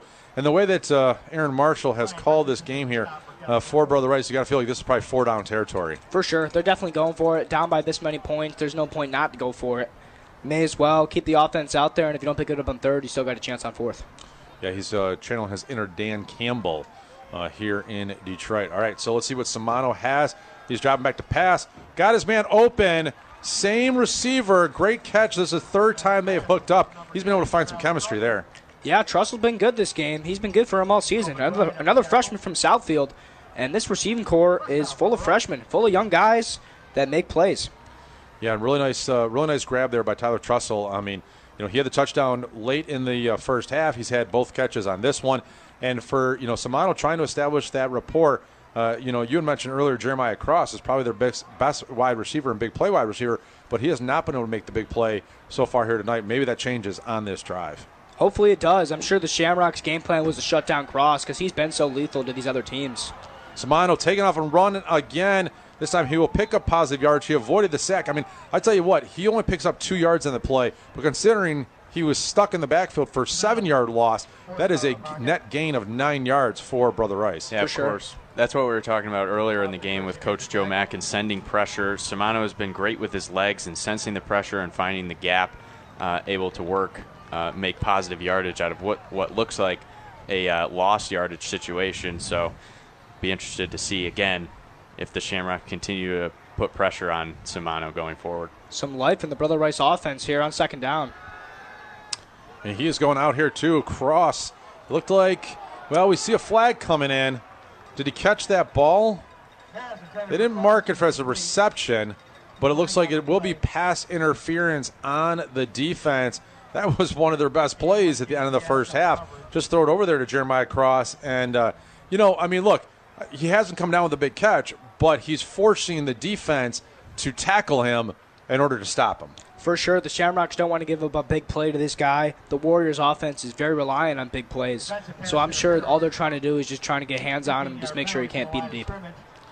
Well, this is going to move the ball deeper into Catholic Central territory. They're going to mark it at the 22. This is their best drive of the half, certainly. And with about 2 minutes and 52 seconds to go in this third quarter, they need to come away with 7 points. They definitely do. I mean, if they score here, I don't see what's holding them back from maybe making a stop on defense and putting themselves back in this football game. Samano throwing deep into the corner. He's going to Trussell. Oh, falls incomplete. He tried to go over to the defensive back. Really nice play by Catholic Central to have great coverage there in the corner of the end zone. Yeah, that was Nico McBride on the coverage there. We called his name a couple times earlier about a wide receiver, about a catch he was making, but good play there from at cornerback, able to stop that one, break up a touchdown. Well, and that was, the corner of the end zone. They had scored their touchdown in. And honestly, nice throw, probably a little bit under the throw. If he throws that 2 yards further, he probably hits Trussell in stride for a touchdown. Samano's been looking for Trussell all day in the second half. The first half was all Cross, but obviously this CC defense has done a good job shutting him down. So good job by Samano to read and react and find his other weapons. 2nd down to 10 at the 22-yard line. They've got 4 wide. They are trying to throw the football, moving on the field as quickly. Here is a quick pass out. Nice move by the wide receiver. 2 nice moves by the wide receiver. Wow, great play there. Made a couple of guys miss. Picks up about 10 or 11 yards to pick up a first down and keep this drive alive for Brother Rice. Yeah, great play there. Samano finally connects with one of his receivers there on the short play and lets his shifty receiver get the ball and just make plays. Again, a little bit of the hurry up here. They're not wasting too much time. Down 34-7. This one's a run on the inside. picks up about 3 or 4 positive on first down. But it looked like there was a gap there for a bigger gain, and Catholic Central just closed in as they have all night. There have not been a lot of big opportunities for the running game. Yeah, that's certainly what Catholic Central prides their defense on, is stopping the short, is keeping plays short. And that's certainly what they want to do right now in this situation, up by 4 scores, trying to keep the plays short and in the middle of the field. Well, this is a quick pass out to Cross, who probably picks up, maybe even scores a touchdown, but he bobbled the ball, and so by the time he collected it and was pulling in for the reception, the blocking had broken down, but picks up about 5 yards, moves it down to a 3rd and 1 at the 5-yard line, and puts them in a position. We'll actually mark it at the 4-yard line. This puts them in a position to get the first down here and punch it in for a touchdown. Teddy, you want to take it? Sure. Handoff, Samano. It's a hill up the middle, and he's got nowhere to run. It's going to bring up a 4th and short here for the Warriors. And if I'm Aaron Marshall, you got to go for it here. Yeah, I mean, there's no doubt he is definitely going for it. The question is you now face a 4th and probably 2.5, maybe even 3 yards, a much harder play than just had. Great defense by Catholic Central there to force the tackle for loss. Do you throw a quick pass to Jeremiah Cross and hope that he just makes some play? Do you throw it to the corner of the end zone of Trussell? This is probably the game here, folks, because if you're going to stay in this game, you need a touchdown right now. Yeah, most definitely. Samano on the keeper. He's got nowhere to run. There. A good play by the Shamrocks, and that's a turnover on downs. Shamrocks take pretty much complete momentum now as they get back on the ball deep in their own zone. That's a good drive by Brother Rice, but an even better drive by the Shamrock defense. They kept the plays short, kept the clock moving. We're almost out of the 3rd quarter already. The Shamrocks are going to get back on the ball with 4 scores. You know what? I don't dislike the call. I mean, Samano has been probably their best runner here tonight. He put the ball in his hands. It seemed like it was a little bit quick, but that was Catholic Central was getting into space. I mean, great play call by the defensive coordinator for Catholic Central that was anticipating that Samano was going to be the one with the ball in his hands, and was able to stop them for a loss at the line of scrimmage. And now Catholic Central takes back deep in their own territory, and Pyden is making a move. That's exactly what they're going to do all time, the whole drive. He went from, they were headed back deep in their own 10-yard line, picks up a gain of about 25 yards, gets out to the 35-yard line. I think that will end the quarter for us. There's really no need if you're Catholic Central to rush this and to get another playoff as you lead 34-7. A good quarter for Catholic Central as they added to their advantage with 13 points. Brother Rice had a great opportunity here to steal back some momentum, was unable to punch it in on 4th down, and so we will go to the end of the 3rd quarter with Catholic Central, leading 34-7. This is WJR and SportsCaster.com. This is SportsCaster.com. Have a dream to one day be a professional sportscaster? SportsCaster.com is the place to make those dreams come true. Who was one of your favorite players growing up? Growing up, my favorite player was Devin Hester from the Chicago Bears. Yeah. Are you able to give us a little hint on what your draft day fit will end up being tomorrow? Money green, money green. What's the coolest part about being invited to the NFL draft? You're realizing you're a step closer to your ultimate dream.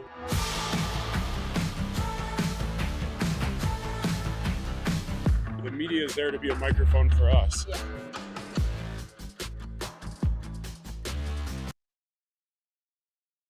So what we're doing, this is SportsCaster.com.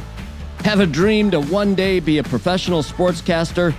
SportsCaster.com is the place to make those dreams come true. Who was one of your favorite players growing up? Growing up, my favorite player was Devin Hester from the Chicago Bears. Yeah. Are you able to give us a little hint on what your draft day fit will end up being tomorrow? Money green, money green. What's the coolest part about being invited to the NFL draft? You're realizing you're a step closer to your ultimate dream.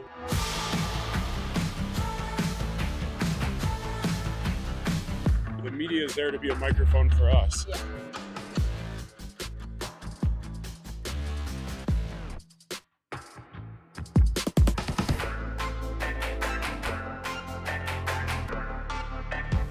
You can see all the great things that are happening here in Detroit.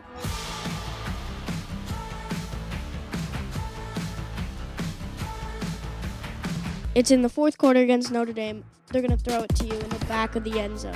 4th and 1, one of the greatest catches in Michigan history. My man. Wow. This is SportsCaster.com.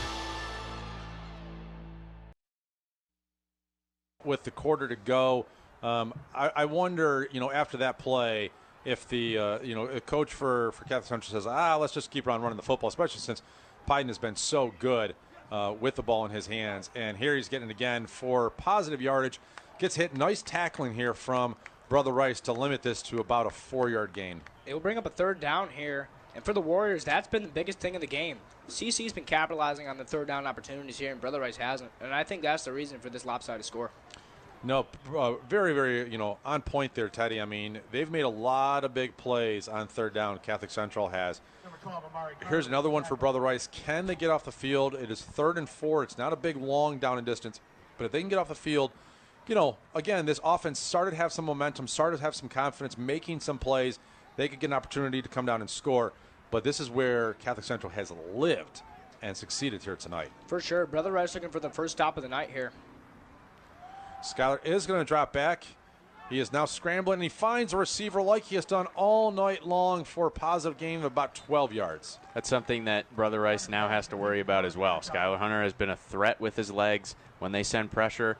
He threatens the legs there, but he's still able to make the corners commit to him and get an open receiver before he hits the line of scrimmage. I mean, you're really in no man's land. I mean, if you're a linebacker and you come up and you say, okay, so I'm gonna try to bring him down. He has got such great vision and such pinpoint accuracy that he just throws to the space that you vacate. And if you decide to drop back and just hang there and sit in a zone, then Skyler Hunter's going to take off running. And so it's just a really bad spot to be in if you're Brother Rice. For sure. I mean, Brother Rice hasn't played a quarterback like Hunter. A quarterback with that dual threat ability that can run around, escape the pressure, and make plays himself. Well, we've seen a lot of great games here on WJR and SportsCaster.com for our high school game of the week. I don't know that I've seen a quarterback like Skyler Hunter this year. Maybe Tommy Carr at Sloan, who has the elusiveness and the ability to throw just about any pass from any position. But Skyler Hunter has been really, really special here tonight for Catholic Central, and a big reason why they are 5-0 and ranked number 2 in the state of Michigan. Looks like a handoff here to Piden. Always a good move for them. Does not get back, though, to the original line of scrimmage. Looks like a gain of 3 on first down. But, again, I mean, if you're Catholic Central, you're going to take that. You're going to take just running. At this point, you don't even care about scoring touchdowns. You just want – there's 9.5 minutes to go. You just want the clock to be down to 0, win the game, get out of here with a victory without any injuries, and move on to next week. Exactly. Keep the ball on the ground and keep it between the white lines. That's all you can really ask for. Keep taking time off this clock. We've got a 2nd down and about 12 at the 45-yard line of Brother Rice. Skyler Hunter is going to drop back and pass it yet again. Throws to the sideline, and I got to say, I mean, I'm just a little surprised by the incomplete pass. I know he's throwing to Samson Gash. There's just no reason to throw the football right now. Yeah, for sure. I think throwing the football, it brings in the possibility of interceptions and turnovers more so than the run would. Certainly think that the run would be smarter here to keep the ball. That incompletion obviously stops the clock. Keep the ball on the ground clock would be running. Teddy, I got to say, it's been an underrated part of this because Skyler Hunter's made so many great plays. But that first read, that second read, Brother Rice has played really good defensive coverage. It's just happened that the play is broken down and Skyler Hunter's made a play. Yeah, I think the biggest thing about this game has been the line of scrimmage. CC's offensive line is killing the Brother Rice defensive line, and the CCD line is killing the Brother Rice offensive line.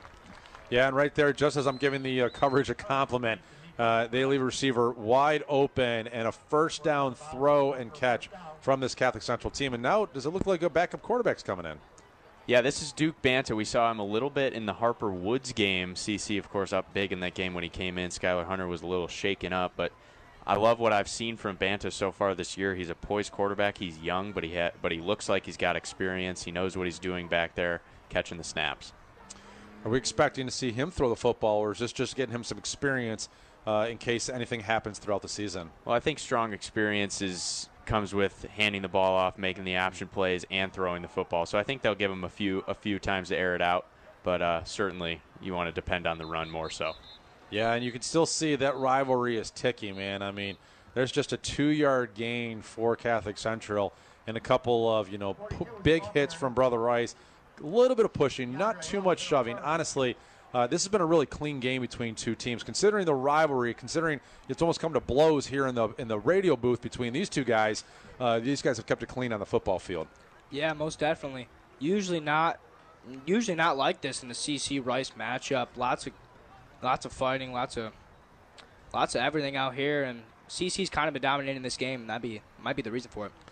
Yeah, I mean that's always a good point. If you're up big, it's hard to it's hard to want to get too feisty here. But Catholic Central keeping with the backup quarterback on the field here, giving him some good experience. I think we will probably see an opportunity to throw the ball, but this one's just going to go to Pyden, who makes a nice move on the outside, gets up to the 15-yard line. Nice gain of about 18 yards. Oh, and we're now, I just jinxed us because now we had after the play, fisticuffs, whatever you want to call it, a late hit. This one is going to be on Brother Rice. Yeah, that was actually not Jaden Pyden there on the run. That was Washington taking carries now for the Shamrocks. Looks like they're going to let Pyden rest this one out, avoid injury. Yeah, we'll have to see here. I mean, I don't know if both players were guilty on both sides or if it was just one side. By the time I caught a glimpse of it, it looked like it was more of the Brother Rice player taking a kind of a late shot at a Catholic Central player. But we'll see because the refs are huddling up here, and it looks like a lot of talking. Usually they have this much talking. You got to think that it's probably going on both sides. But right now we got a lot of laundry on the field as we wait for our official to make the call. It's got unsportsmanlike conduct on Catholic Central, unsportsmanlike conduct on Brother Rice. Both teams are going to be hit with an unsportsmanlike conduct. Those penalties are going to be offsetting, and we're not going to move the football at all. So we'll be down at the 15-yard line. Catholic Central looking with 8 minutes and 12 seconds to go. Maybe looking for their sixth score of the game here, Brendan. Yeah, it definitely would make the final season schedule look a little prettier, but definitely not necessary. You definitely want to keep this one probably in the middle of the field, keep taking time off the clock. It's certainly not necessary to score on this drive. Well, I mean, you're never going to tell a team not to score, right? I mean, they're just going to go and go and go, and if what happens, then they punch it in. You got to make the defense stop you, and a great play here, great tackle by Brother Rice to keep it at the line of scrimmage, set up a 2nd down and 10. And, Teddy, I mean, even if the game is as lopsided as right now, this is a great opportunity for Brother Rice to build on for next week, the week after that. Hey, guys, I know you're hurting. I know you're tired. I know you're exhausted.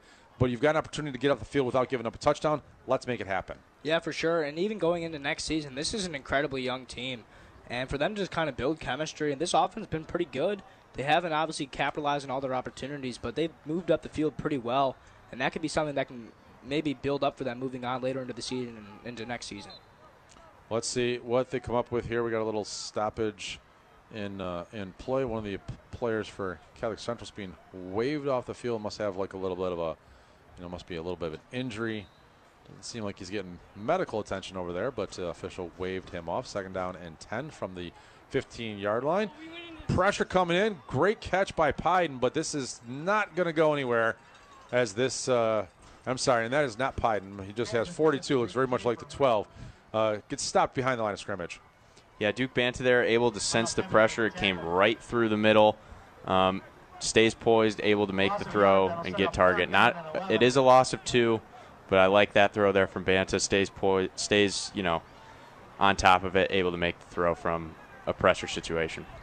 Well, this is setting up a 3rd and 11 from the 15-yard line. Again, the way that Catholic Central's been calling this game, I would not be surprised if we see a pass right here to try to get the 1st down. Drops back to pass. Rolls out to the right. Looks like he's just going to probably keep this one, settle for a short gain of 2 or 3 yards. We see the kicker with another opportunity to put points on the board. Looks like right now the offense is staying on the field. No look from the kicker, so I think we're going to see Catholic Central go for this on 4th down, 4th and 9. Another great opportunity here. And that was Teddy, we've talked about it, the third down. How third down has killed Brother Rice. That was a great play by Brother Rice on third down. Certainly, that was the first time this new quarterback has gotten the chance to throw the ball there. And he didn't really have a play. Good coverage there from the Warriors, and he just had to kind of step out of bounds and avoid the sack. But on fourth down, looks like they are going to bring the field goal team out here and settle for 3. Well, he missed one early in the game in the second quarter at the end of the first half, but it was a 45-yarder. This one, much more doable from the 21, so a 38-yarder, although Catholic Central was calling a timeout. I don't think the play clock was in their favor there, as they took a long time to figure out what they wanted to do. But it looks like they'll probably leave the kicker out there and give Madigan a chance to add 3 points to his resume this year. Yeah, definitely get some confidence back in him after he missed the first one short. Give him some time. Actually, Matigan is not on the field right now. Looks like they're going to go with the backup kicker here. This is interesting. Backup kicker comes on, hopefully build some experience for him and some confidence for him. That'll be good for the Shamrocks moving forward into the coming seasons. Well, I mean, you know what? This point in the game where it is, you can play the backups. I don't know how often I've seen a backup kicker come in, just because kicking is so infrequent in the high school game that you try to give your starter as many opportunities as possible. But as you said, I mean, it's a game that you can afford to do that. You're up 34-7. Get this young man some experience so that he can be in a position to help your team down the road. Got and he that puts one it right down the middle. He drills it. That was a good kick there from that young man. Puts the Shamrocks up by 30, and the Warriors get another chance to take the field on offense. We'll see what they can do. Last couple drives haven't been too bad. Obviously, like I said earlier, they can't capitalize on third and fourth down, and that's what's ultimately hurted them the most. I'll be curious here, Teddy. I mean, it's a 37-7 game. There's really not a lot of win opportunities for Brother Rice. Do they come back with Samano again, and just because he's a young kid, keep on getting him the experience? Or do you say, hey, there's another quarterback on the roster we want to give a shot to? I think they're just going to keep their current team out there. Obviously, they probably don't want to lose as bad as they are right now. They want to inch back into this game and make it look a little bit better than it is. Obviously, this offense is young. Most of their receivers are freshmen. Their quarterback's a sophomore. Freshman running back. I'm sure they're just going to keep their current offense out there and just let them get as many reps as possible. Well, it is a great opportunity. I mean, look, there's 6 minutes to go. We talked about it earlier when it came to the defense, and right there you got to stop. Brother Rice got to stop. They can build on for next week. They can look at the film and say, hey, what did we do here to have some success? And so if you're the offense, you've had one touchdown drive. You had a couple of other opportunities that you didn't punch it in, and so you can say, hey, let's go down here. Even if this is a result that's not going to change, let's have some positive momentum going into next week. Let's get a touchdown score. Let's build on that. Because you mentioned those wide receivers, young guys, young running back, young quarterback, young offensive line, to get those game reps and get the confidence when they see the ball go in the end zone. I'll tell you this. You can do as many practice reps as possible, as many game reps as possible. When you see the ball go in the end zone, that does more for your confidence than any other amount of practice does. Yeah, for sure. And especially against a team like Catholic Central. Obviously, we saw what they did against De La Salle last week. De La Salle is a pretty good team, and that's going to be another tough opponent for Brother Rice coming up here. De La Salle, St. Mary's, 2 teams CC beat. And obviously, if the Warriors can show some signs against Catholic Central, they may held up well against those teams as well. Brendan, what is coming up for Catholic Central? Anybody going to test this team? As it looks right now, no. One more Catholic League opponent, and if they win that game, they will be in the Prep Bowl, the Catholic League Championship, coming up in October. And one more game other than that, Shamrock's looking to go undefeated for the first time in a while. They haven't beat De La Salle in 3 years. That was a big game last week. Shamrock stay perfect. Nice play here by Brother Rice, getting a screen pass out from Samano. Man, I did it one more time. Sorry, Noah. And getting up and picking up a positive 15-yard play to the wide receiver.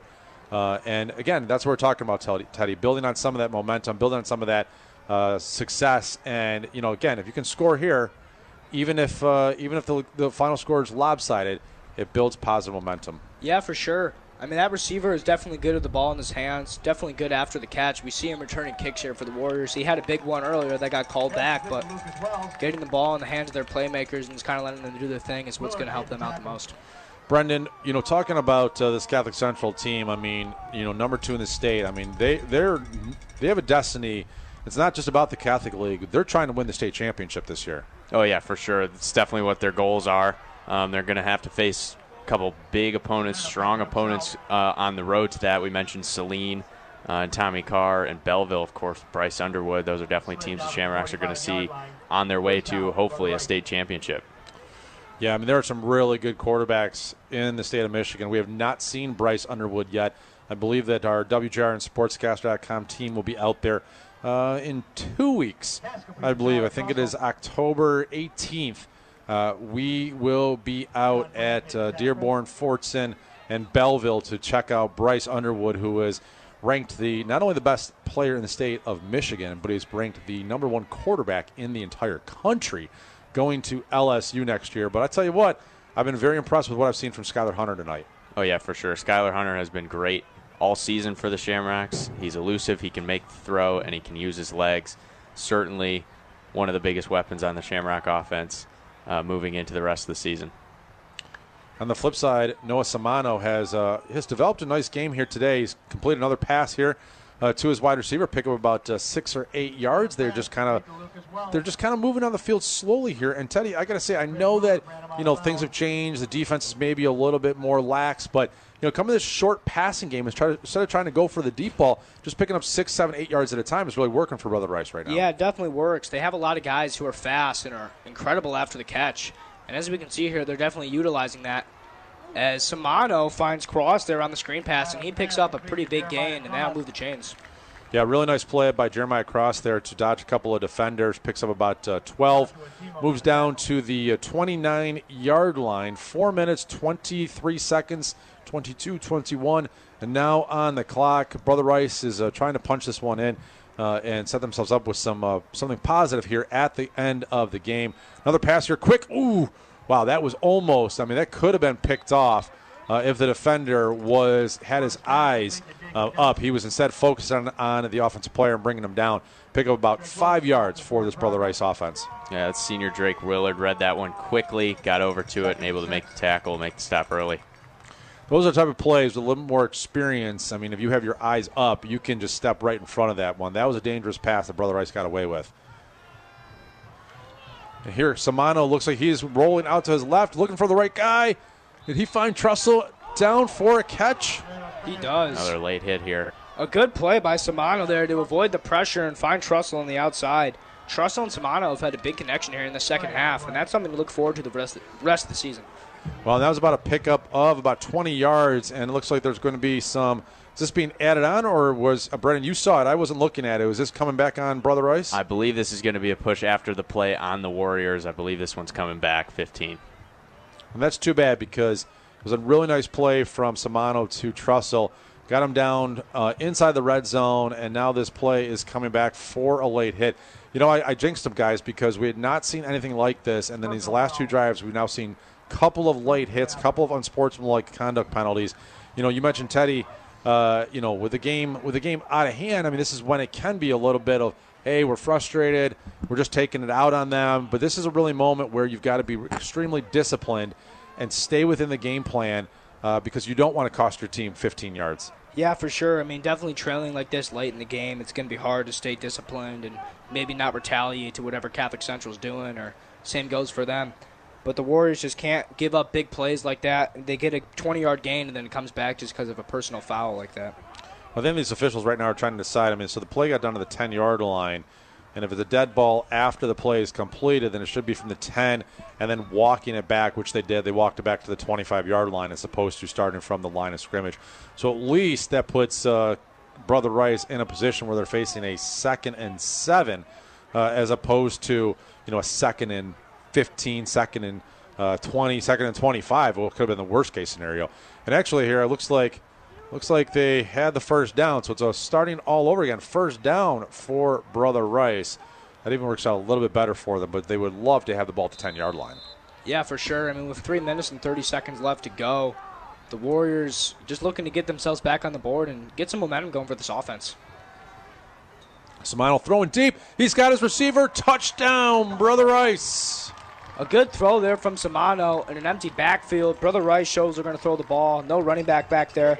That's a good pass from Samano, and he shows off his talents there, and Brother Rice makes it 37-13.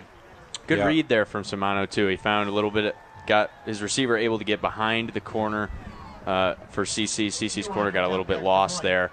Good read from Samano, able to find the open man and hit him.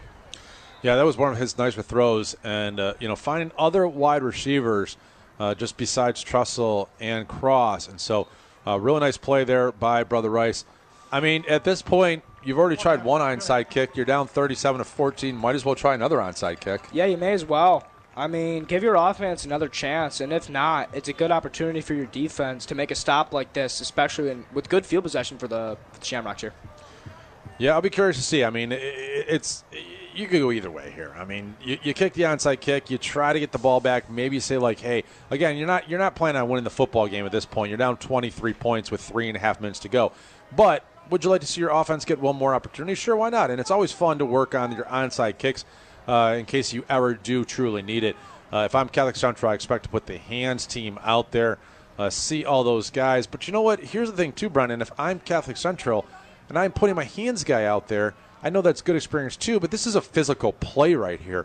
I don't know if I'd put Gash out there. I don't know if I'd put Pyden out there. I don't know if I'd put some of those guys out there right now just because I'd rather protect them than be too worried about the score. Exactly. You're risking injuries when that happens. These are physical plays. They happen quick in short yardage situations. So I don't know if you put your main starter guys out there right now. Well, and as it turns out, I mean, it looks like Catholic Central is not expecting the onside kick as they've got a normal kickoff formation. Brother Rice is themselves not in a onside kick formation, but we'll see what they decide to do here. Down 37-14 with 3 minutes and 25 seconds left on the clock. Here we go. And he just kicks it deep. Says, you know what? Let's not worry about it. Let's just go. Catholic Central's got the ball back. Nice return up to the 37-yard line. And I would expect at this point now a pretty heavy run-focused offense for the Shamrocks. Yes. Yeah, most definitely. And for the Brother Rice, their first kind of stop at the game last drive, they held them to 3 points. Definitely better than all the other drives they've had so far. Maybe looking to build off that and get a stop here. Well, as we were wrapping up here, I've got to say, guys, you both did a really, really terrific job. Brendan Mato from Catholic Central, aspiring sports broadcaster, does play-by-play for Catholic Central. Again, we mentioned it, kind of had a little bit of fun, wants to go to Notre Dame. We are going to be pulling for him, expecting to get that update in about a month or 2 months. I don't know, when does Notre Dame let people know that they've been admitted here? Around December, middle of December. Okay, so middle of December, we're expecting to hear some good news from Brendan that he's been admitted to Notre Dame. Flip side, same over here with Teddy Powrie, who is excited, wants to go to Notre Dame too. And so, he'll be applying. I heard some of the essays that you guys have to write. Good luck with them. They are, very cool that they're challenging you guys in those ways. And real excited. And Teddy, you did a terrific job here tonight too. I know you're a hockey player, but if you ever want to, come back up in the broadcast booth, you are welcome anytime. Thank you. I appreciate that. We've got 2 minutes to go here. Catholic Central just running the football between the tackles, picks up about 2 yards.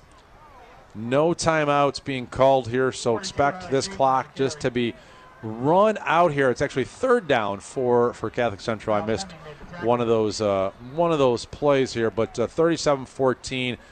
Catholic Central will be moving on. We'll be moving to 6-0. Brother Rice will fall to 2-4. But, some positive momentum. They had won 2 games prior to this. Again, that first half was a 21-7 game, but it was a lot closer than that. I think there's a lot of positive things, Teddy, that Brother Rice can build on. For sure. If they connected with Cross there in that first deep play that was swatted away by the Catholic Central defensive back, I mean, they score there. They don't turn the ball over in that drive. I don't think the score totally shows how this game went.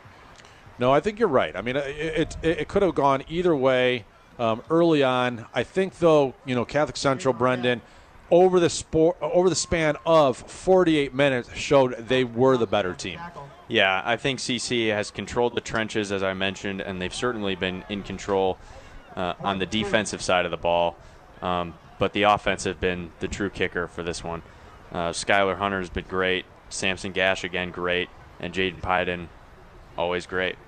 Yeah, I would probably say, I know that Taryn for SportsCaster.com, Justin Rose down there, they'll have the post-game show. And I know that they'll be trying to get Jaden Pyden after this one. He's, to me, if I'm picking the MVP, I'm probably going with Pyden. Yeah, I think that's a good play. He's been the biggest part of the run game here thus far. As they see, we're going to go with it again. But, I think Pyden is easily the most impactful player on this one. It's hard to pick. I mean, Skylar Hunter has certainly dazzled here tonight, but you've got to go with one guy. I'm going to go with Pyden. Catholic Central picks up the first down, and so that will be the end. They can take one more snap, and then this one will be over with.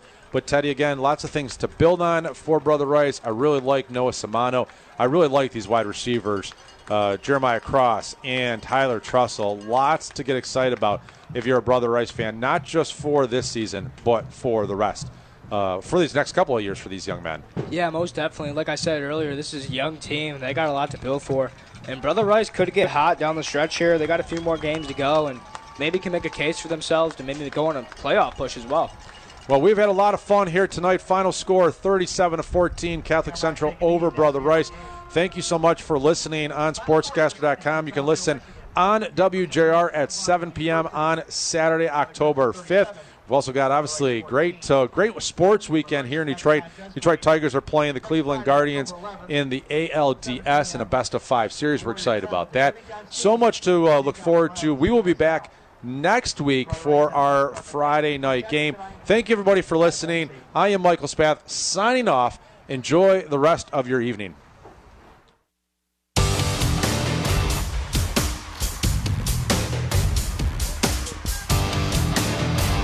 The Drive to the Game is sponsored by your Southeast Michigan Ford dealers. Think Ford first. Also sponsored by McLaren Healthcare. Now, for post-game analysis and comments, here are Jeff Sloan and Justin Rose. Hi, good evening, everybody. Welcome into SportsCaster.com's coverage of the rivalry game between Detroit Catholic Central and Brother Rice. And it's right now, it's the Shamrocks coming over to their student section after a 37-14. Taylor Fritching is here with us, our student analyst. And she was on the sideline taking diligent notes, as every good sideline reporter should. And it's about to blow away in the wind. You got to make sure you secure the bag before you go anywhere. So, Taryn, we came into this, the pregame. You had said you thought that CC was going to win big. I echoed that statement as they moved to 6-0. Brother Rice dropping to 2-4 on the season. What'd you see out there in that second half? I really just saw the team rally together as Brother Rice was falling apart, and I think that's what was so huge about it because Catholic Central did not slow down after that halftime, and I think that Brother Rice was just wondering what to do next, really, and wondering where they were going, who was covering what, and what play to cover next. And I think that Catholic Central was really just one step ahead of them, and I think that's why it really just led them to such a large deficit of a victory. Yeah, it didn't help that Brother Rice came out and tried the old onside kick. Yeah, that didn't work out for him because just a few plays later, another touchdown on the board, making it a 21-point lead, and then from there, kind of just squeezed them away. So in this post-game show, we're hopefully going to get one of, or two of, or three of the Shamrock players as they make their way to talk to some parents and whatnot. Looks like Michael Spath, and our student broadcaster for Detroit Catholic Center, going to try to make their way and grab a couple of players for us here so we can talk to them, because at the end of the day, they're the ones out on the field, and as much as we can sit here and talk about it, let's put it this way. From what you've seen, and we've seen enough Catholic League teams so far with Orchard Lake St. Mary's, De La Salle a couple of times. Celine looks really good. Oh, well, did you hear what happened to Celine? So basically, after Coach Polka left last year, he basically, like, there was thoughts that he maybe had been doing recruiting here and there and whatnot, but basically Saline had an ineligible player, and their first 3 games are now all turned to losses. So instead of being 5-0, they're 2-3. Wow. So here we go. Got some players that are going to come join us here. Come on, boys. Oh. Have a seat. Squeeze you in there. They really went all for it. Wow. There you go. Okay. Oh, here we go. We're getting the whole crew. Throw those on, would you? Yeah, what is happening here? Okay. I guess we got the entire Shamrock team with us. Boys, how are we feeling after that big victory over the rival? Feeling great. Good. Who wants to take over? I mean, what do you guys talk about before the game coming into this one? Understanding that they were maybe down a little bit. You guys, though, not worried about anybody in your way at this point, right? Yes, sir. Yeah, we had to we had to come together this week. You know, the unfortunate passing of our father at our school, you know, it really brought us even closer as a team, and we dedicate this win to him. That's got to feel real good right now, just knowing that you guys had to deal with that this week, and a little bit of a distraction, but obviously somebody you guys cared a whole lot about, and I guess take us through some of those conversations this week coming in here. Yeah, it was Coach harped on it was a rivalry game, throw the records out the window, you know, come to play. You know, we don't like these guys, they don't like us. You know, they just got a new coaching staff, a lot of young talent. You know, he just really harped on play for your father because he loved this game, he loved the rivalry, he just loved all that stuff. That's why we did the Hawaiian theme tonight for him because he always wear a Hawaiian shirt. You know, he's just really a mentor to everyone, and it's just it's going to be a piece of the puzzle missing for us. Do you think that the shortened week really affected everything, especially with the distractions going in and around the school, or do you just think that it helped you work harder this week? You know, I mean, honestly, the short week is always tough for us, but this week I think we really locked in, and I think we put all the little pieces together. We fixed up all the small details, and we came in here to play. Okay, I gotta pass my microphone off a little bit here because I gotta talk to Skylar, quarterback. Throw those out for you. Go ahead. You can listen to the broadcast here. This is a student-run broadcast. I'm just in the way.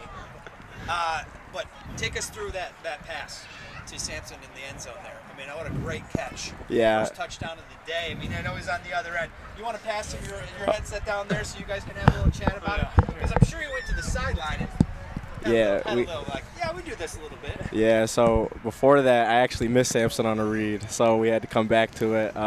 Me and Sampson have put a lot of work in, me and all the receivers all over the summer. So, you know, I got a lot of trust in Sampson, all my receivers, to just give him a chance and go get it. All right, what'd you see on that play? I just knew I had a post on that play, so I just told this guy before the play, just give me a chance at the ball, and I made a play. Have you seen it yet? No. Okay. Is that a highlight reel for you? Or you got more? I got other ones, but that'll be on it. That'll be on it for sure. Oh, here we go. Dave Rieger comes off the sideline to give me another microphone here. Look at now that. people can actually hear me. Thank you, David. Appreciate that. All right, so now you guys are 6-0 into the playoffs. Congratulations on that accomplishment. But what's the ceiling for you guys right now? What do you feel like? What is it? Just the next week? Can you allow yourselves to think a little bit bigger now? No, we focus on one game at a time. We focus on the next opponent. We're going to recover and just get ready for Toledo St. John's next week. We just take it slow, take it one game at a time. Go Shamrocks! You got a lot of people want a lot more. I mean, how much does a 6-0 start for you? I'll ask you, got the headset on. 6-0 is 6-0, right? Have you been 6-0 before? Is this something new to you, or have you guys this old hat for you guys at this point? I know our team coming in here, especially seniors, we left a lot on the field last year, and we all harped on it that coming in. We knew we had a team that could do great things, and we have not been 6-0 since I've been at Catholic Central, but it really means a lot because we beat all the people that we wanted to beat. We circled a lot of games on our calendar, a lot of tough games, and we just came out. Our bond is really strong, and I just play for the guy next to me, and our brothers are just it's like a family, and we just really just bought in. Everyone bought in. I mean, Coach, we've done everything for each other. We've done everything. Now we just have to play the game, and that's the easy part. This was Brother Rice's homecoming game. How big do you think it was for that team to come in and really just set the tone and kind of, I'm just going to say it, kind of ruin their weekend? Like, it's just, you saw how both sidelines were. I was on the Brother Rice sideline, definitely looking a little deflated. But how is the sideline over there? Yeah, how are you guys staying focused on your sideline? You're lonely over there. The crowd's all over here. I would just say we just knew what we needed to do the whole time, so we just kept the job first. Kept job first. And all right, did you guys know the onside kick was coming out of the half? No. No? Come on, that's Sean Payton special. You guys got to know that that's coming off. The hands team had it covered, though. Yeah. All right, boys, let's switch the microphones, headsets to some of these other guys. The ones that are on the mic, you guys can take a step off if you want, or you can stay here forever. You want to take over? Yeah, I'll be here. All right, come on. Introduce yourselves real quick. Jaden Pyden, captain. Excellent. And yourself? Dwayne Johnson, captain. Dwayne Johnson, The Rock. Yeah. You're here? Yeah, I didn't know that. I'm here. From your guys' perspective of things, since you guys are listening to everybody else talk about it, yeah, have a seat. Take a load off. You know, you guys have been busy or something like that. What do you guys think about your start now, and especially tonight's game? I mean, we didn't expect anything less. We put the work in, and a big message coming from our coaches and everyone around us is don't let anyone take our work, and just all the work we put in, we trust ourselves that we just have to go out here and perform now. That's all it is. What about you, down on the end? I think we know what the job was all week. I mean, we prepared. We were ready for it. Was the job to all copy the same face makeup? Because, I mean, you guys have got that covered down pretty much to a T. It might have been. Hopefully you're doing it yourselves, right? No one's ever, you don't have a makeup artist for the team. I would hope. I would hope. Justin Sasante is a good friend of mine. I've known him for very many years. What's his coaching style like? He's relatively new to the head coaching game. He's been around football for such a long time, working with kids and whatnot. But take us inside the locker room. Take us inside practice a little bit. What's Justin like as a coach? He's a very, very intense coach. He's very motivating, and I've never seen anyone who cares about us more than he does. And he gets really emotional with us, and he leads us. And even if it's getting on us or just like taking us into his office or anything, like he's just a motivating guy. Does it help that he's, a CC guy? Yeah, it does. That he kind of understands what it's like to wear the uniform and the blue shamrock and whatnot? Does it help? Yeah, it does help. It helps a lot because he's been through everything we're going through, and he helps. It's like a father figure to the team. He cares so much. He doesn't want us to get caught off guard, caught on our heels like we did last year. He just cares so much. It's a lot of tough love. He pushes us to be better. He knows that we have more. And even when we think we're at our peak, he pushes us even more. Even when we're like, what is this guy? This guy's crazy. He just keeps going, and he's a loving guy. He cares so much for us. And, yeah, I would have no one else as my coach than him. One more. What about you? I think he's a great guy. I've known Justin Sasante for a little bit. He's a great coach. He's a great mentor for all of us. Really teaches us more about football and more about life, make us be better men. What do you hope to improve upon, maybe fix a little bit going into next week? I think we just need to improve a little bit our start. I mean, I think the couple games we started a little slow. I think we really need to start up next game, bring the boom. Did it anger you at all that they marched down the field when they got the ball to start the game? A little bit? Fire you up a little bit? I mean, yeah, but I mean, it's just one of those things where it's just bounce back. I mean, sure, we don't want them to score, but it was one of those things where, in a football game, they're bound to score. It's just not about – it's all about how you respond. I thought the team responded really well, and we just didn't give up. And, I mean, we went out there in the second half and just really shut them out until that last touchdown in, the last 2 minutes. So looking ahead to next week, you obviously go out of the state to play somebody who's coming in from Toledo. What do you know about them? Are they off to a good start? Are they a hot team? I don't know anything about them. So do you guys know anything about them yet? You guys do any prep? We're obviously going to watch film. We're going to prepare for them, just like it's every week. We're just taking the season 1 week at a time, and they're in our way, and we have goals to achieve. They actually lost to Brother Rice last week, but it was really by 1 point. 1 point. So okay. I mean, you'd like to do the old transfer. I could do it. I'm a broadcaster. I could say that, they should probably take care of business and not focus on anything. Guys, thank you so much for stopping by over here, helping us on SportsCaster.com.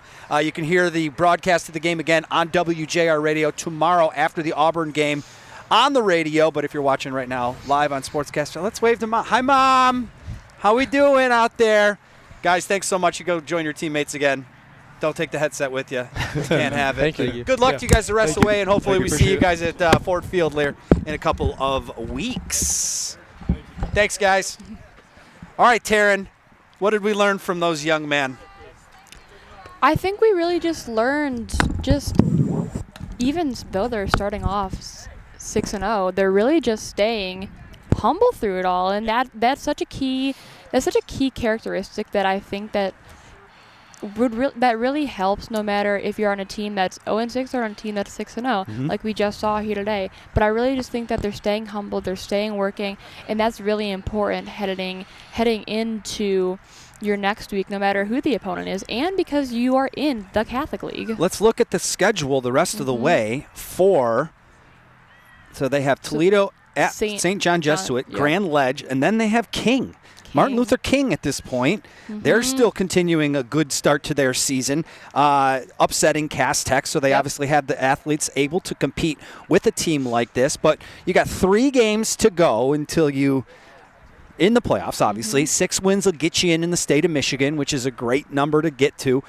But this looks every bit of a team that can make a run. And I think the motivation from the interviews that we just had with them is this is a senior-led team. And anytime in high school sports you have that experience and that veteran leadership, it's going to take you a long way.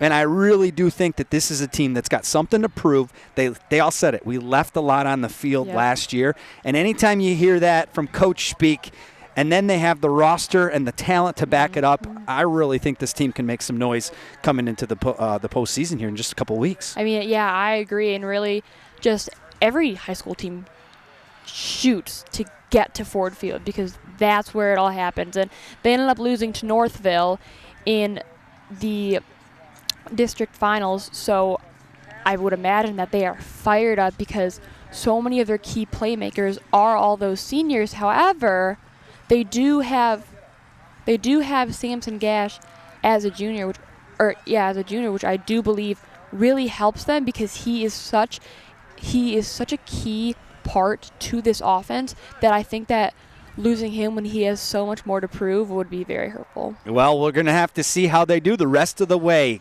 Catholic Central winners over Brother Rice 37-14. Again, you can hear this broadcast once again on WJR Radio on Saturday night around 7 o'clock when that Auburn game ends. Taylor Fritching, thanks so much. I'm Justin Rose. We'll see you later.